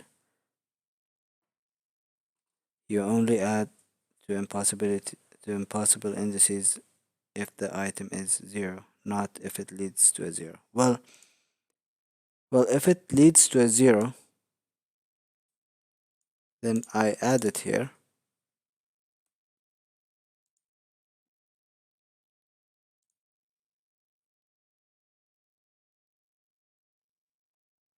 Um, Hold on. I understand your concern. Let's check. But I think I'm doing it right, because when I'm at 1, for example, this one, index, well, now it's 0, but let's, okay, let's go to the second call. So right now, I will check at index 25,000. This is not true. The number is not 0. It's not a false index. This loop will actually just execute like 3 times or something. Because from 1, I go in and I reach a 0. I add the 0 index to the impossible indices. I return false. And then, oh, I am right. Okay, yeah. But it's good that you're keeping me in check. So I have exhausted all of my possible jumps. And then I add the 1 here immediately. You're very good at this. Well, I'm not doing anything amazing. uh, yeah. So I did add the 1. So now these two indices are impossible for sure. Now I return false. I go back to my 0 index, which has a value of 25,000. From here, I am going to,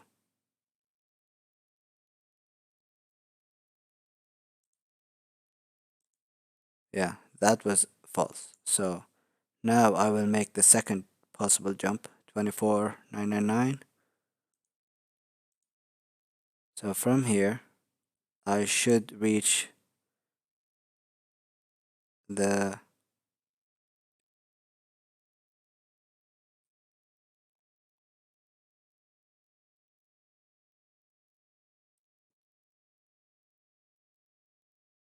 oh, wait, should this be a negative? No, it doesn't matter. Wait, what?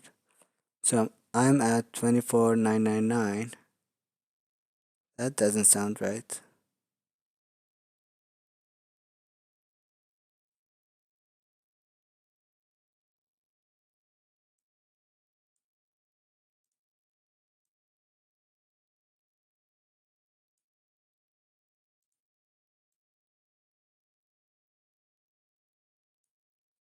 Or maybe it is right. I don't know.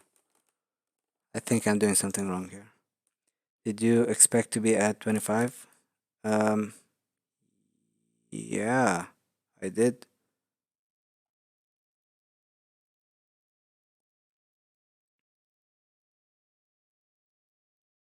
Or actually not. No. I should be at the number which is before, right? Yeah. 1 is at, so if I print, is my,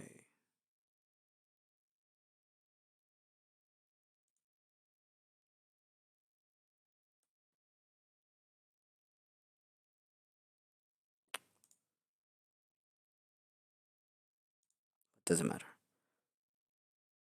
Because from here, yeah, my value is 1. Yeah, okay. Oof. It's an impossible index. What? It should be an impossible index. Yeah, I expect it to be at 25,000. Yeah, I did expect that.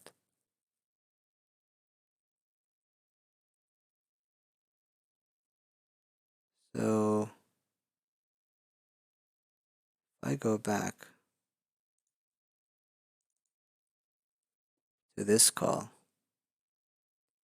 this is the second possible jump.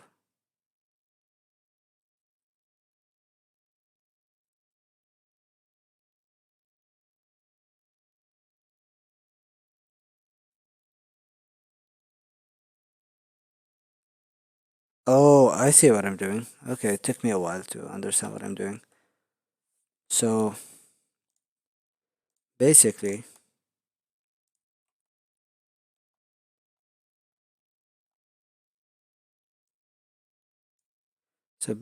when I was at index 0, I was able to jump to here, 1. And then, since this is false,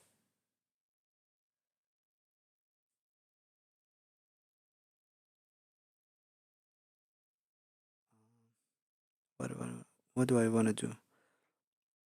If this is false, then I'm attempting at the next smaller possible jump,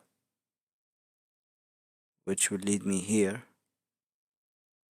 and then that'll be false. Should you start I equals nums of index plus index?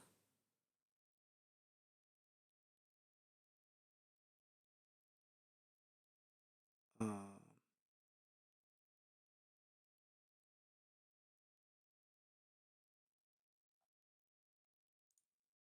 you mean here?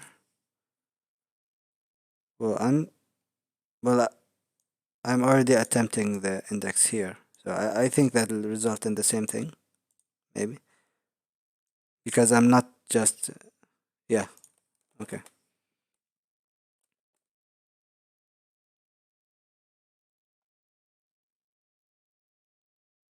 So what I'm doing is correct logically. It's just that I don't know if it's efficient or not because I reach 1 and then it's 0. I reach this one. I'm trying all possible jumps. I should be able to somehow find a way to say, hey, none of these numbers will get you to where you want to go. But what way? What method can I use? If I want to do it, forward, backtracking. Um,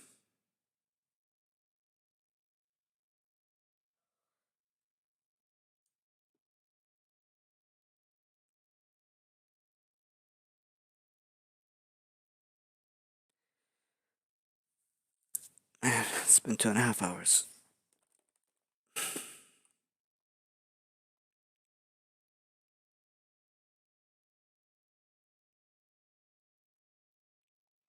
So are there no hints in the actual problem?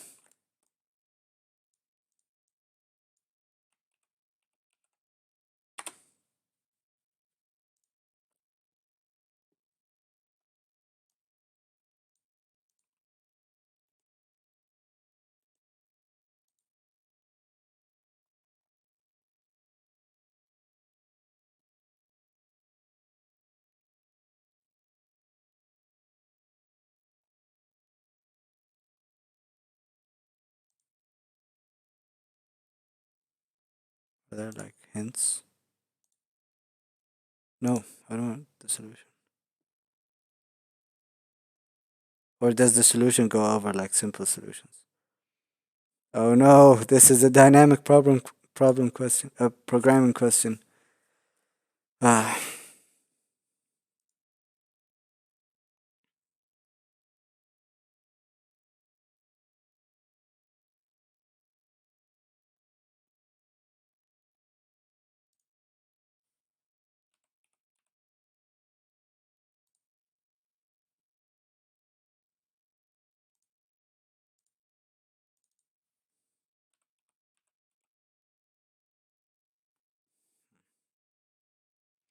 Rolling sum. It's always a rolling sum. Yeah, exactly.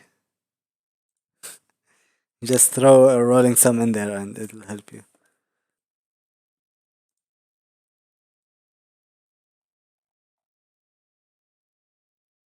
Algorithm is reaching if a given space can reach the endpoint, starting from the end and heading backward to the start. Yeah, this is your solution, Joe. This works quite similarly to the forward variant, which I think looks a bit simpler and easier to adapt for the next problem. Going forward, if you have nums 0, then you know that 25,000, your max range, go to nums 1. Your max range is still 25, and you continue through never getting to 25. Yes. Wait, what? If I don't think I understand. Oh, so you're saying I should like keep track of the are you saying I should keep track of the maximum index that I've reached? Or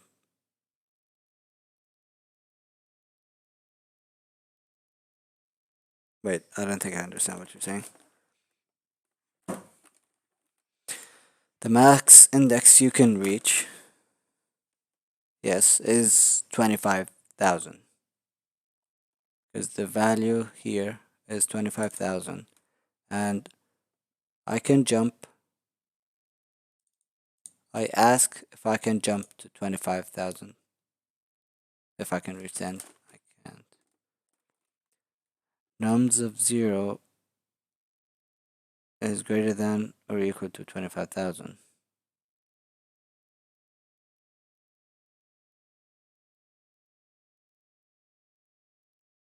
Nums of 1 is the maximum between 25,000.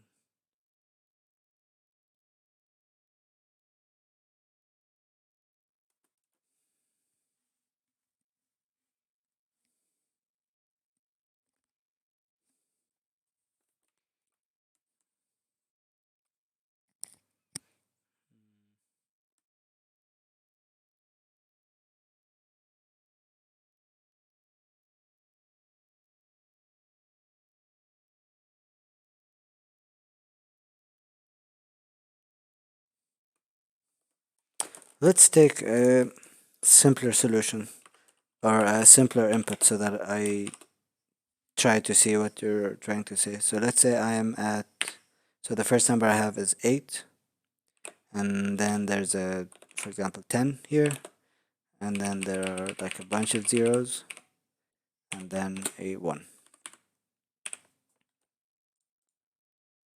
Okay. So from 10 here, I can reach 1, 2, 3, 4, 5, 6, 7, 8, 10. Oh wow, that worked perfectly. Okay. So from my 8 here, 1, 2, 3, 4, 5, 6, 7, 8, I see that this is a 0. This is false. Or actually, let's do it this way. 1. Let's do it like this.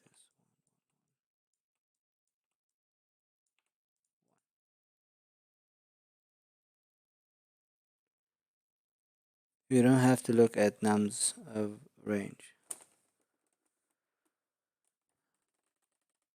It's sufficient to know the max range.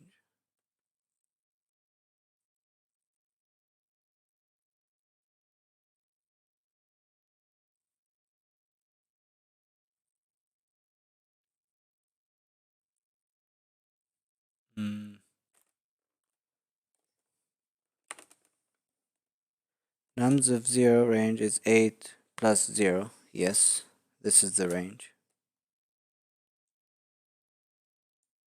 which is this one. So nums of 0 range is 8 plus my index 0. And you're saying nums 1 range is the maximum between 8 and 10 plus 1.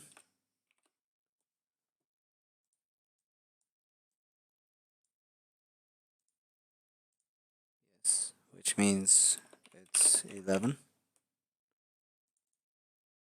So 0, 1, 2, 3, 4, 5, 6, 7, 8, 9, 10, 11. Yes, it's this one. So what do I understand from that then? So to range is a maximum between 8 and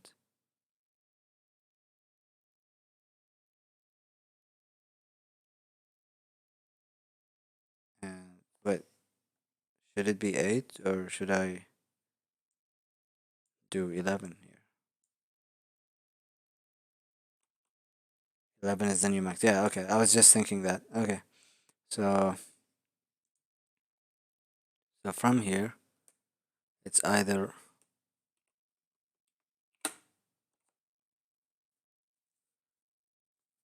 okay, so this is 11.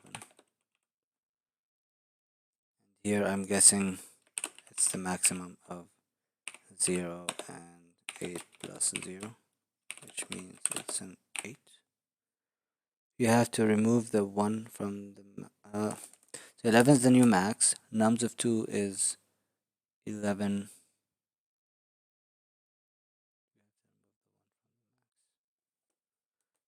So it's because I'm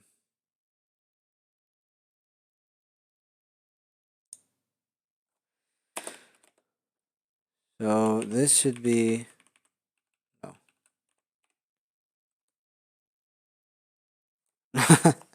You're fine, Joe. I mean, confusion is better than not knowing what to do at the moment. Okay. Yeah, I got this line. And then the next line is the same, I think. Oh, it should be -1. -1. Okay. +1. This should be -2.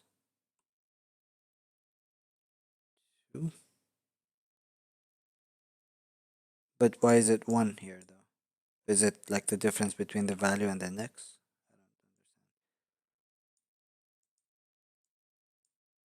Or is it because we've updated the...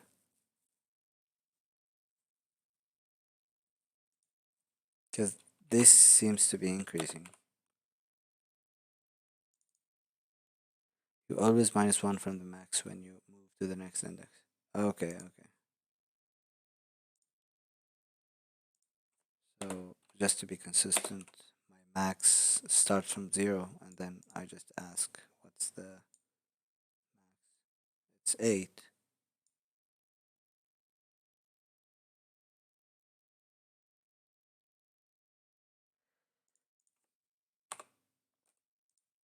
I don't see where I'm going with this. Like I created some values here, but then what?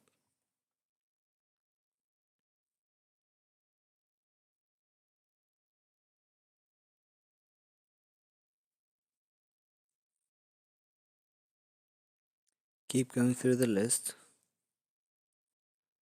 Max is greater than the num's length, you win.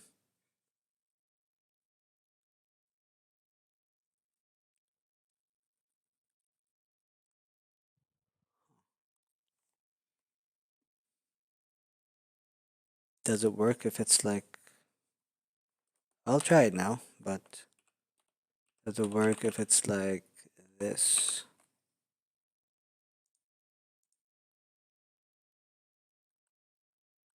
And do I keep going through the list?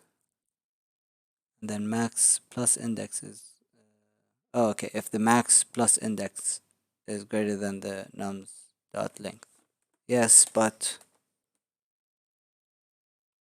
do I stop if I reach a 0? I think that that should be also maybe taken into consideration. So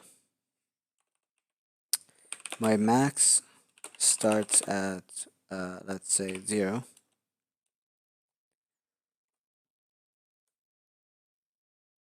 Nope, keep going. The max will decrease every time you pass a 0.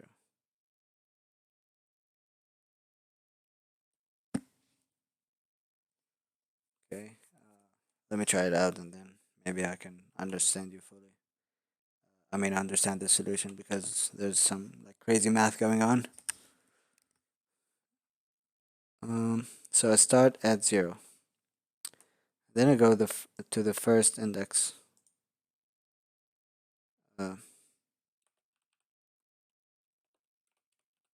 This is index 0, 1,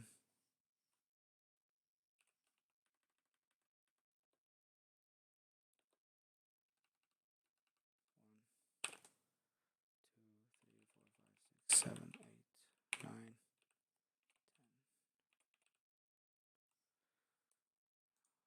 Need some beautifying.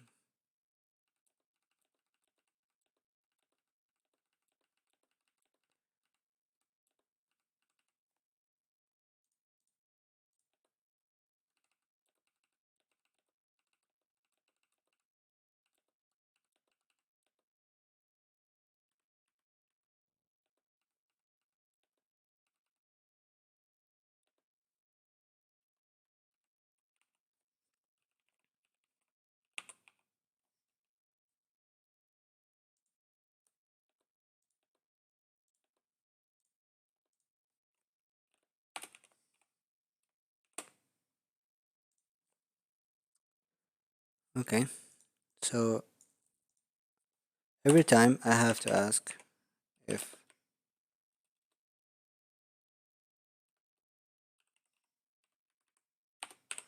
so my max starts from 0, and every time I have to ask what's greater between my current max minus 1 and my current value plus the index.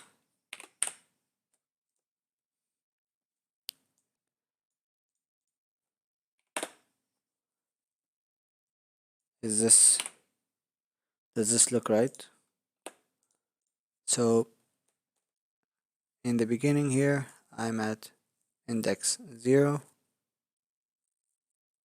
So what's the maximum between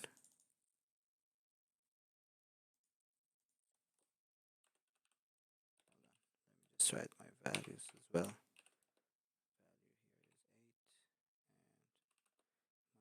Index 0. So at this point, this is 8. This is negative 1. 8 is greater. So my max is 8. So we're done with this. I think 0 is a special case. You should always keep max minus 1 if it's a 0. But now I'm questioning the whole idea. Let's go with it. Let's see where it takes us. So 1 at index 1, my val plus index is 11, which is greater than 7. This is 11. And then 2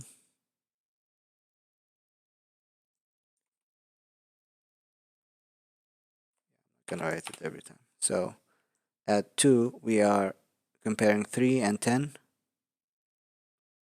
10 is greater, but it's not greater than 11, so it stays at 11. Or are we actually updating the max? So every time, so we keep going through the list. If maximum is greater than, oh, we update the max. Okay, yeah, we have to update the max. and my length here is 17. So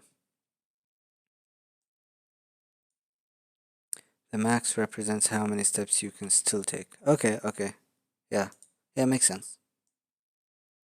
Oh, okay, that makes, yeah, if we're updating the max, then now I can see it. Okay. So we updated the max, and then from here, we keep taking away one.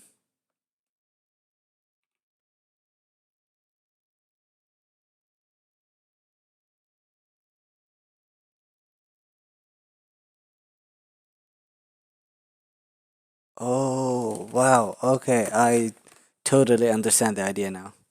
No, you don't have to question it because, like, okay, questioning it is good, but okay, so we kind of have like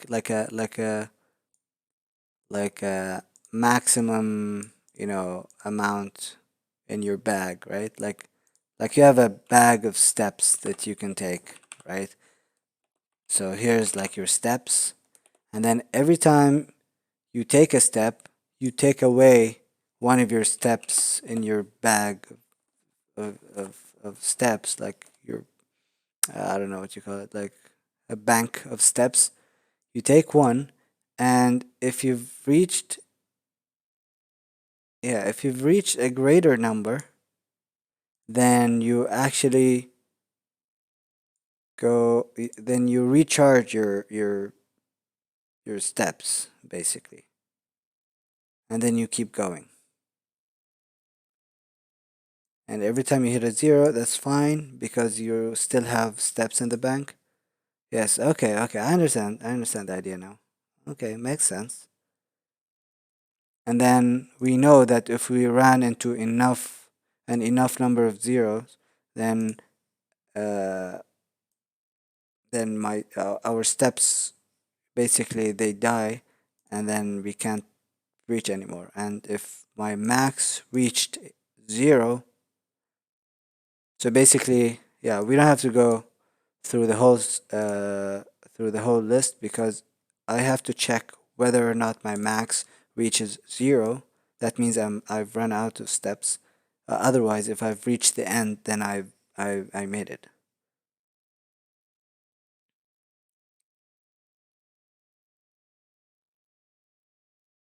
Yep. Okay. Yeah, 3000 is a good test case. Yes, because from three, so your test case. So if I have three steps, basically I recharged my steps counter basically, and then I take a step. I go down to two, take another step, and I've reached the end. Okay. Wow, this is much nicer. Much nicer. Okay. So basically I did it again. I solved the question using a very slow uh, method, and this time LeetCode worked against me because usually I can submit a very slow solution, and I beat like 10% of the people, but now it was time limit exceeded for both.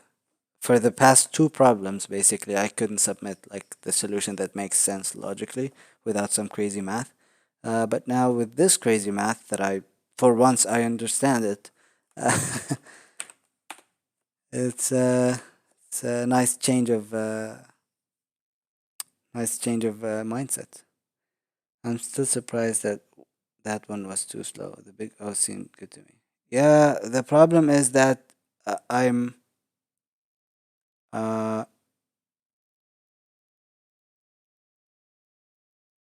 so so with this method, what we're gonna implement now, I go through the list, right? Yeah, I don't know. It doesn't make sense. I was gonna say something. I was gonna like analyze it in a smart way, but it's not gonna work. Okay, so I'm gonna have like a steps count, or like available steps. Right now they're 0.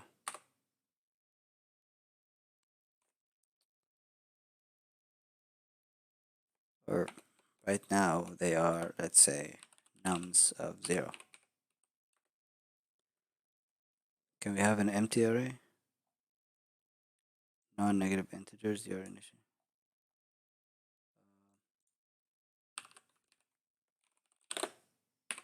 Should I check for empty array?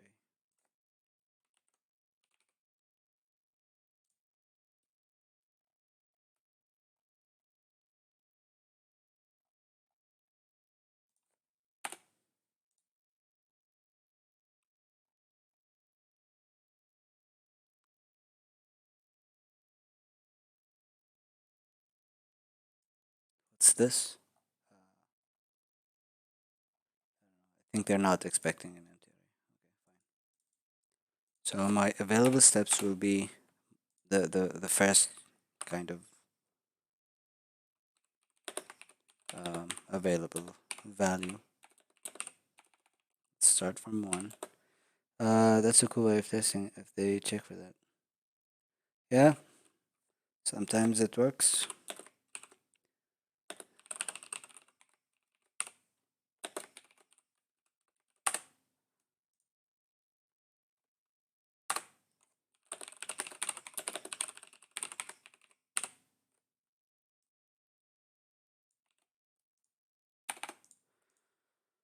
Right. So now my available steps. Wait, let me copy this formula. What, did I delete it?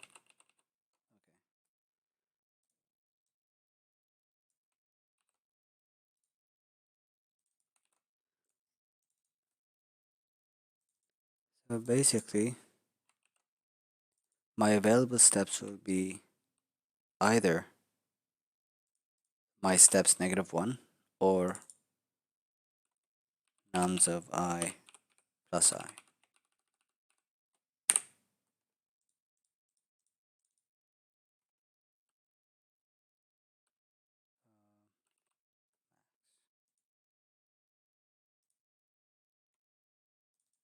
Is it max? Okay, if I include C math maybe.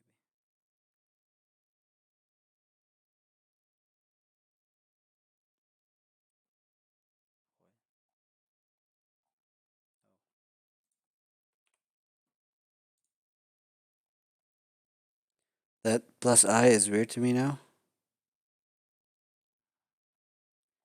I don't know, it makes sense because oh no, it should be available steps, right? So I either increase this, since it's recharging the steps, should it include the index? Right, yeah. Okay. We thought of the same thing. Okay, thanks for that. You pointed that out to me. So if I'm recharging, then I need to add my value to the available steps. Okay. Something. Yeah. I think this is it. Um. So yeah, my max function here is correct. So I either oh yeah, it is decreasing by 1. And then once I reach, basically, if my available, after doing that, if my available steps are 0, then we return false. Otherwise, we return true. This is good.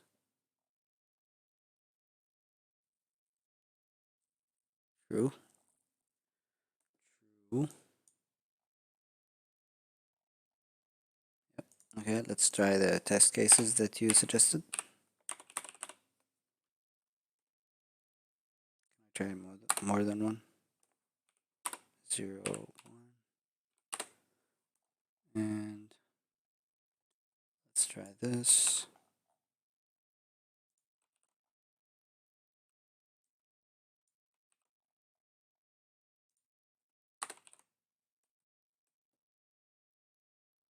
I'm still worried about that plus. Don't worry about it, man. Okay, maybe we should worry about it.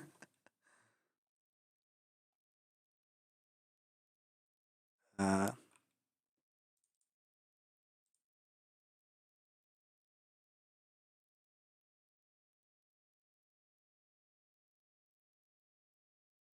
oh yeah, because they don't accumulate. Okay, okay, I see, I see.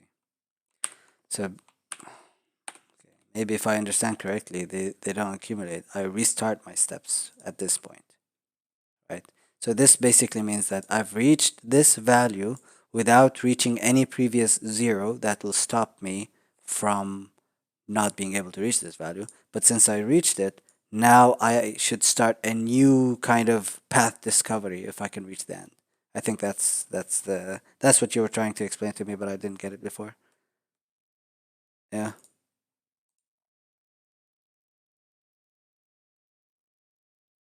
Uh, what? Yeah. Okay. Hmm. So I'm doing something wrong here. Yeah,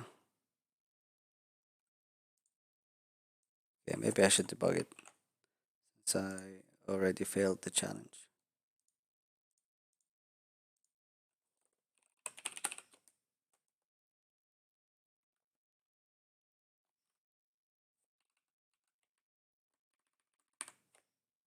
Let's do some testing.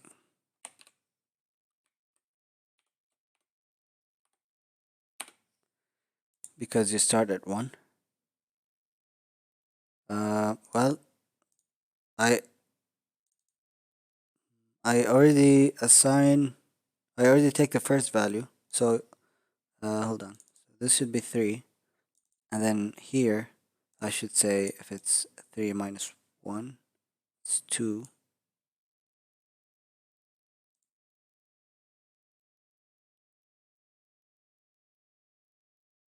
Because I have to start it somehow.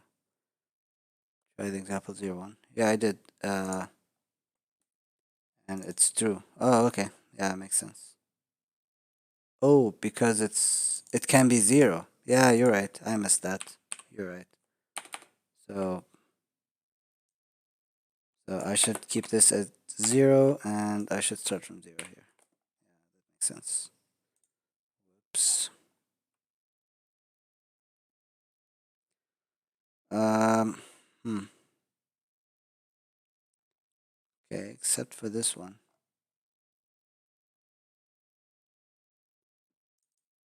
It should be 3.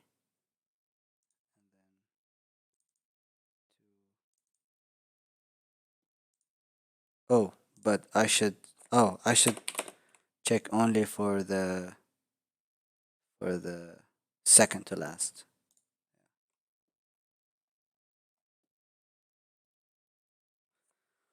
Oh, we did it. Maybe. Now I'm tempted to test this big one.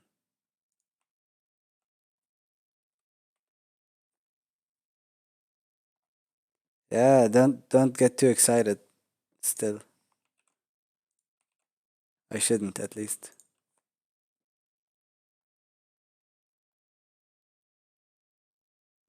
Ah, that looks nice.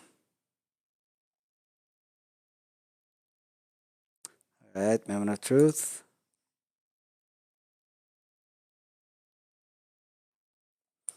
Woo!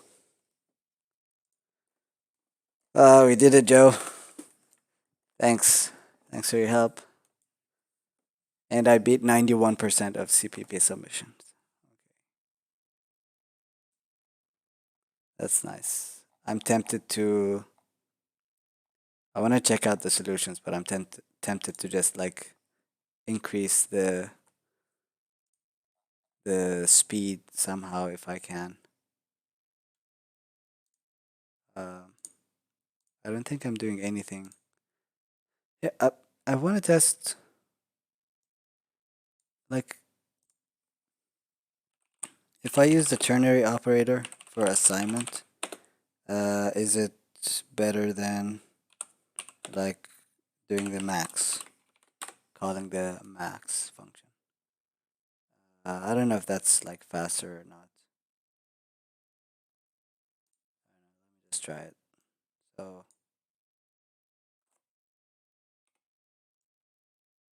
this is greater than,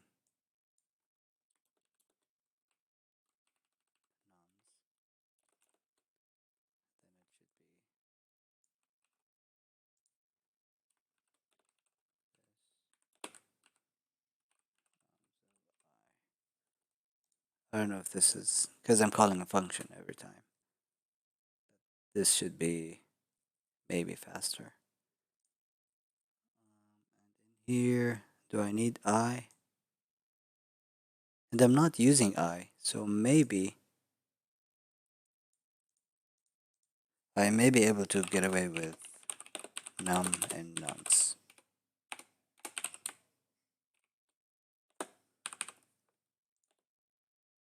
Just use this value.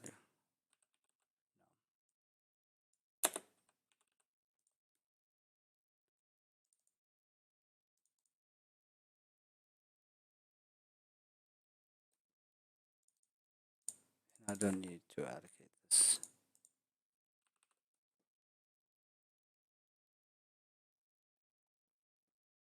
This might be better.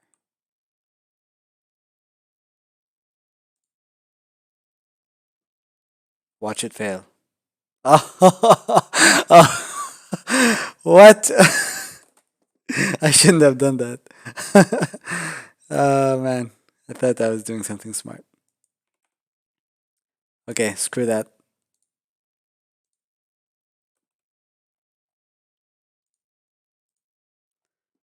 So, beating 91%.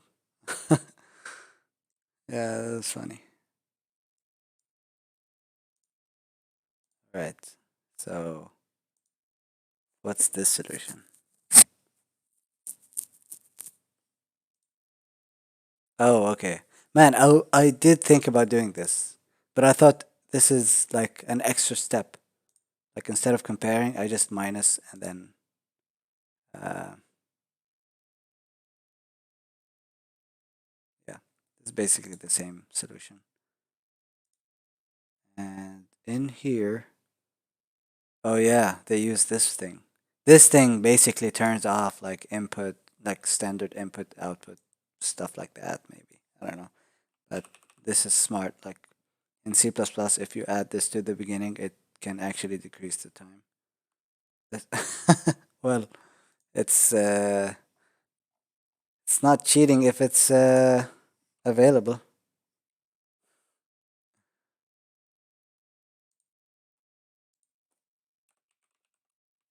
But hold on, I don't know where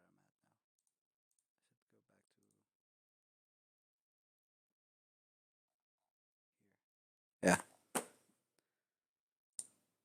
let's run first, right, Joe? We learned to run first before submitting. Okay.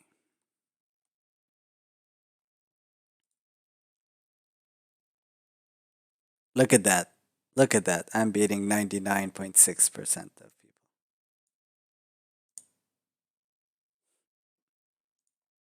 people. Yeah. At this point, it might be considered like it's borderline cheating. uh, 7.9 megabytes. 7. Okay. I'm, uh, I'm also using like the least amount of memory, maybe. It's empty.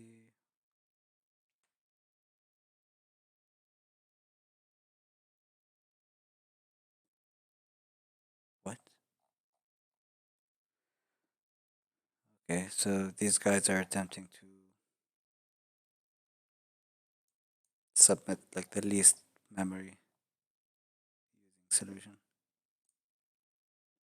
You only be 32. Well, you got this. You got the solution now. If you want to reattempt it, I mean, but hey, you got that on your own, right? Like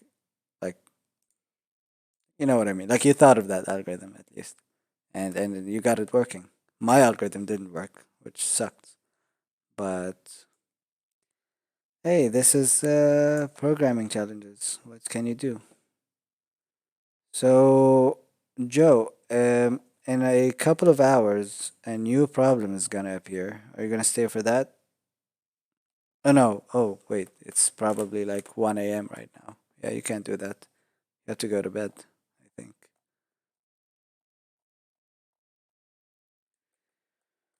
Ooh. Yeah.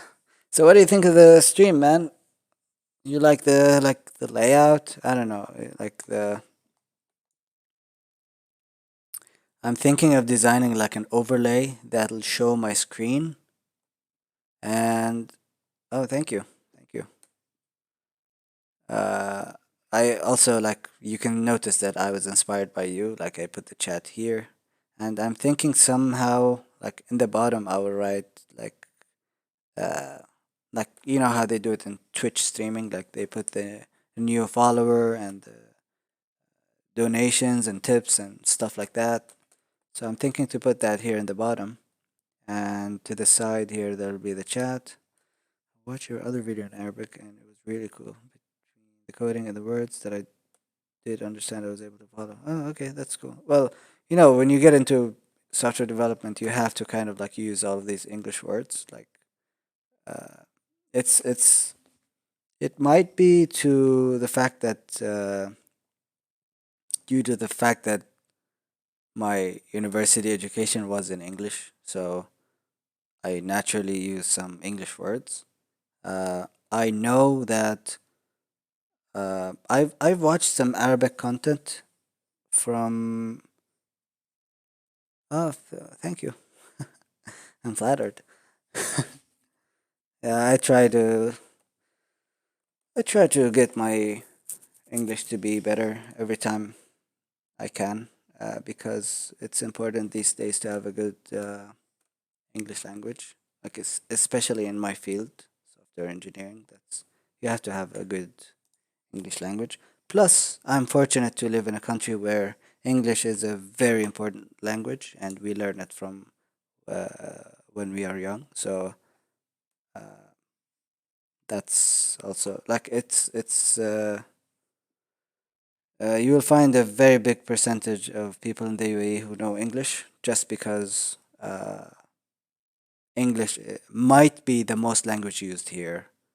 Uh, if it's not Arabic, then well, actually, okay, it's a long story anyway. But like the most common language that all people can speak, I think English is the top language here because we have a lot of international people.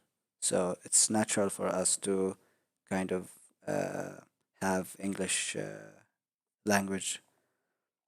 Um, but yeah, what was I talking about?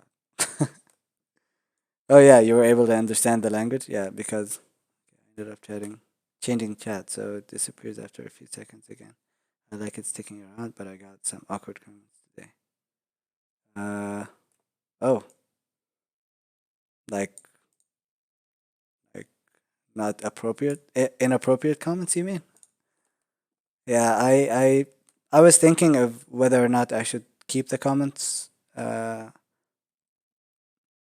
Yeah. Well, uh, then okay, that's it's good that you are warning me about that. Oh, okay. I wonder if I can like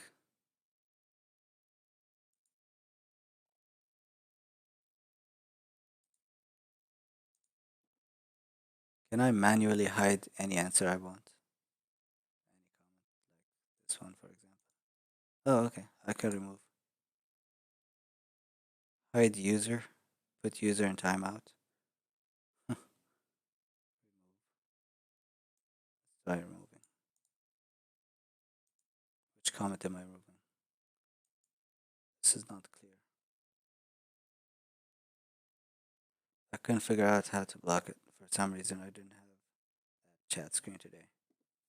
Oh, okay.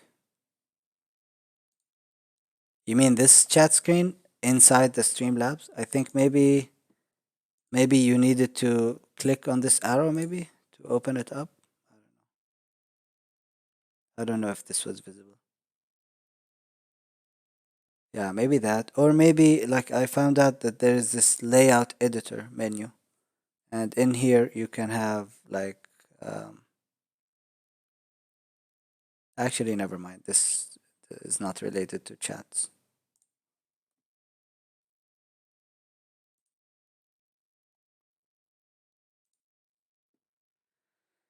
Yeah.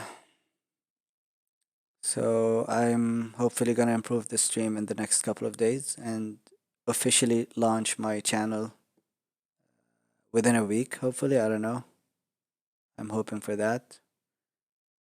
And then I'm gonna have more audience to basically what I'm thinking of doing with this channel is basically just whatever programming that I do, anything related to programming or computer science or software engineering, anything that I do that I don't mind sharing with people or having like company while viewing the my content. Basically, I'm gonna stream it whenever I can because, like you said earlier in the last couple of streams, uh, chatting just is it's nice to keep you company basically, and people can help you point out things like not specifically for programming challenges, but like if you're working on some app or I don't know. Right now, I'm doing this React Native course from Harvard, was it? I think it's Harvard. Native. It's CS50. I think it's Harvard. Uh, yeah, this course is. I like it. This guy is doing a really good job, even though some of the content is a bit outdated. But basically, it's also on edX. And in this course, they have a couple of projects. Um,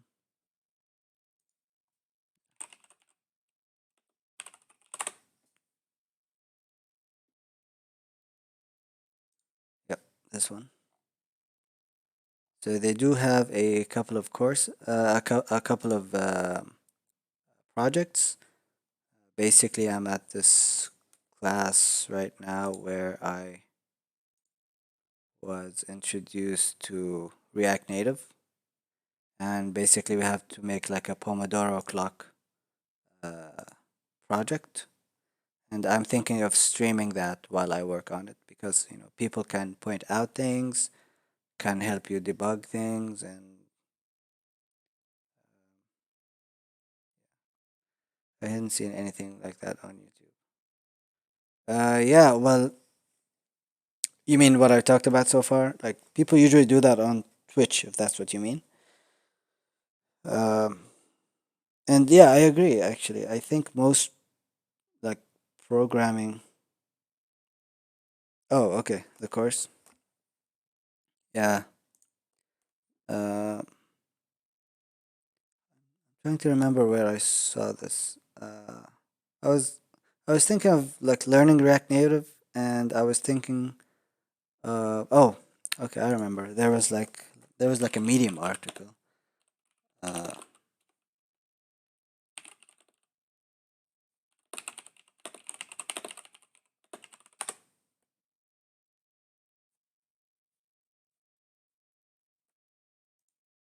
maybe it's this one. Okay, it's on Free Code Camp. Um, yeah, so this guy basically had a client that they wanted an app, and basically, I think the business owner's son is this author, uh, and he saw his dad like struggling with very bad mobile development agencies or companies, and he offered to basically uh, be the person to work on the app. And then he suggested this course from Harvard. Basically, that's how I got introduced to the course, and so I'm gonna follow that. I think, even though some of the content is outdated. I thought about working through a course on his stream, but I didn't want to do $8 course. But if it's free public, then no worries. Yeah, yeah. Basically, I don't know if I'm like gonna sit and watch. Like, yeah, yeah. Basically, yeah. I understand what you're saying. It's I'm gonna whenever there's work to do for this course, like a project or something, I'm gonna work on that on stream, and hopefully, I still don't know which platform is better, like Twitch versus YouTube.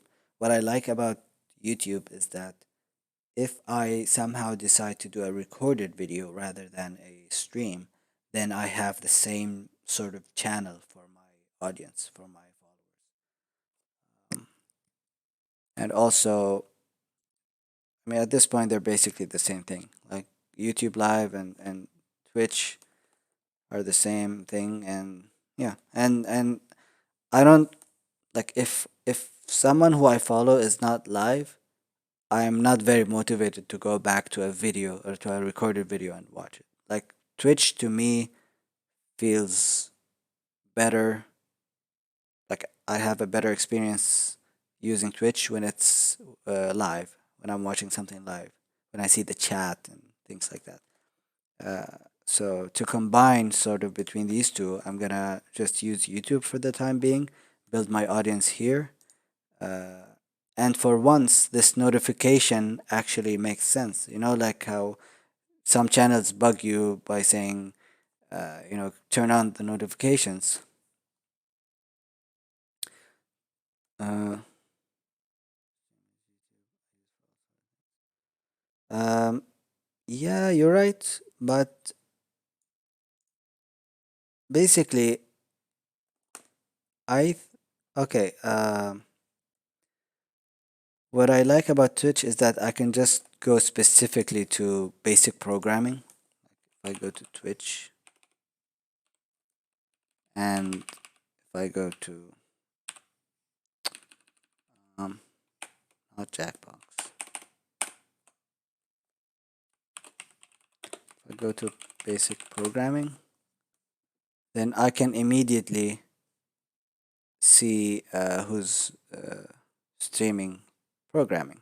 That's what I like about it. From here, I can discover streamers and follow them. While that's true, I think that the audience is not that much. Like, I've never seen, like, look at this. There's only 11,000 followers. And I've never seen any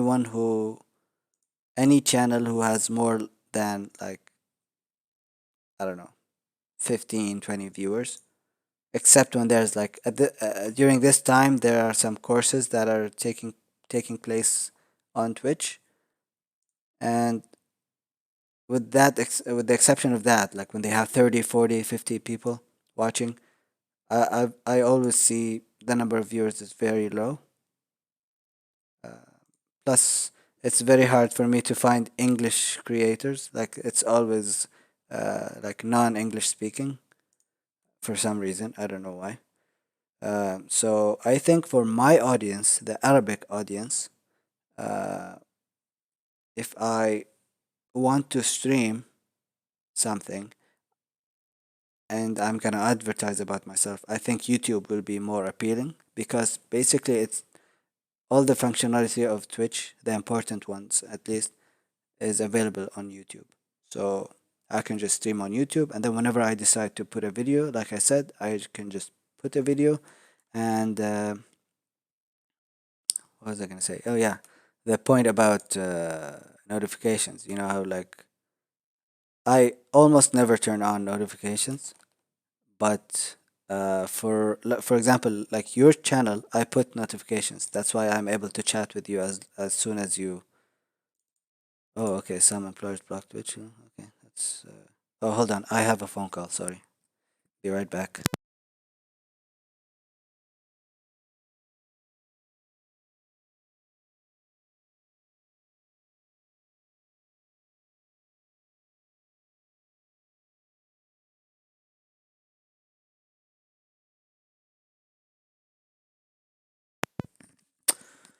Okay, I'm back. So what was I gonna say?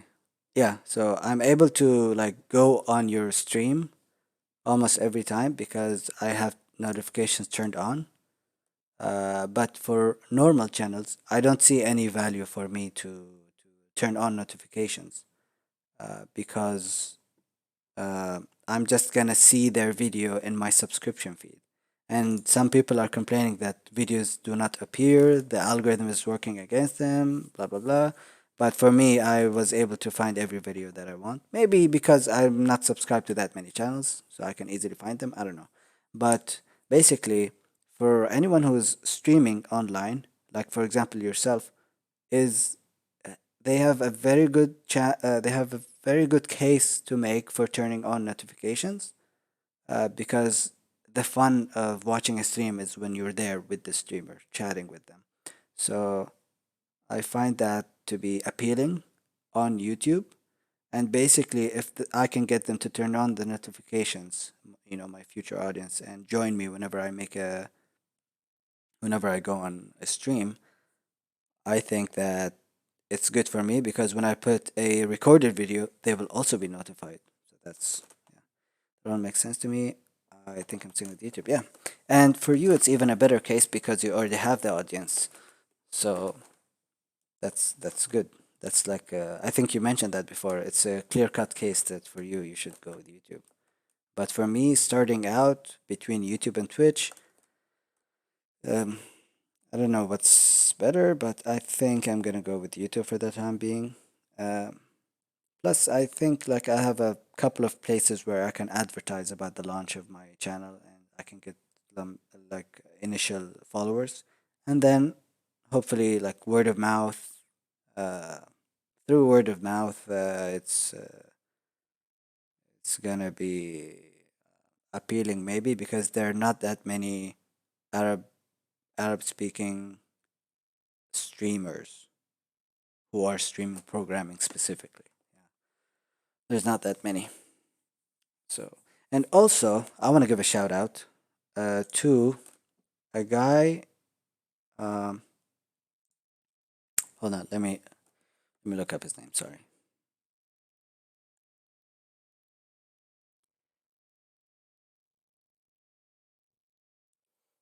I think he does like data viz course or something like that.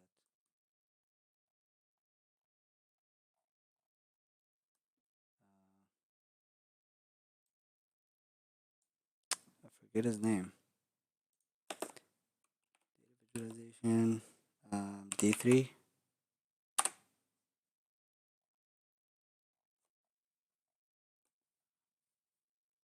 come on. Hold on, I'm looking up his name on my phone.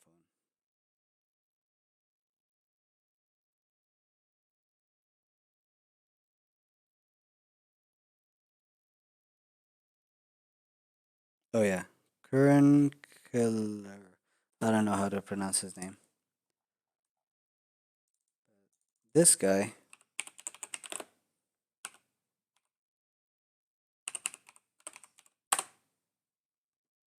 This guy.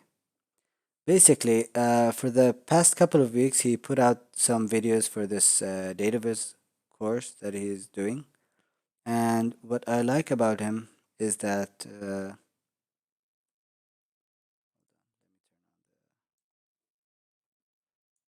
by the way, Joe, if you like want to go to bed or anything, like, don't feel. Oh yeah, you're welcome, man. Yeah, don't feel too pressured to stay. Like, no hard feelings if you want to go. Yeah, like if you want to go, that's fine. I'm just gonna keep uh, talking for streaming purposes. Um,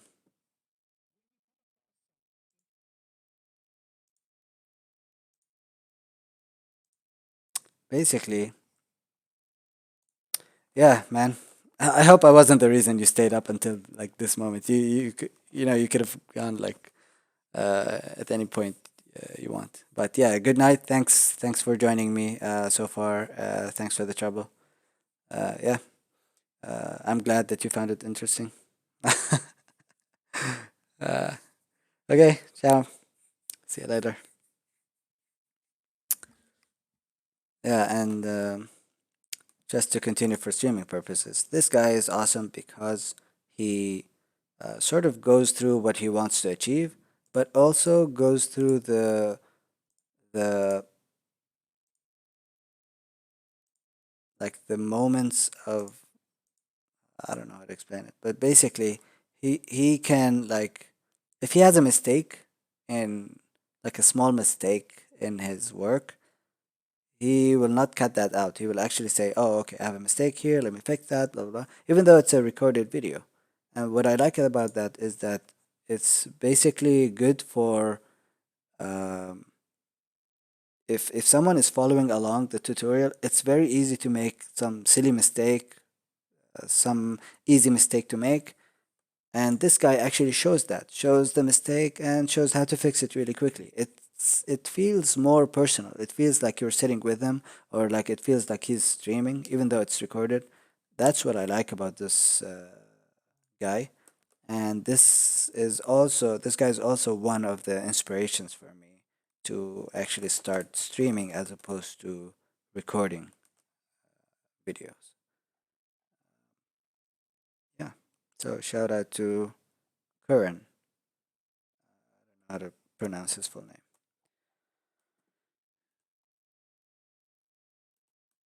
Um,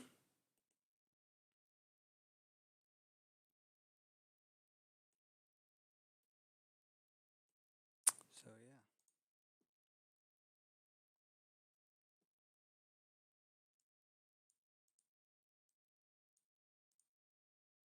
this is like the solution of. I think they're doing something similar here. So I'm glad. Yeah, لما جاء هذا خلاني أتكلم بالإنجليزي, which is fine. أنا بتكلم عربي بشكل أكثر, لكن ما في مانع أتكلم إنجليزي شوي على حسب الجمهور اللي عندي والمشاهدين. كانت تجربة حلوة. إن شاء الله بعد ساعة ونص يمكن أسوي ستريم. الساعة 12 بتظهر معضلة جديدة, وهنا بتكون الساعة 11 الصبح. طيب, شكرا للمشاهدة, واللقاء.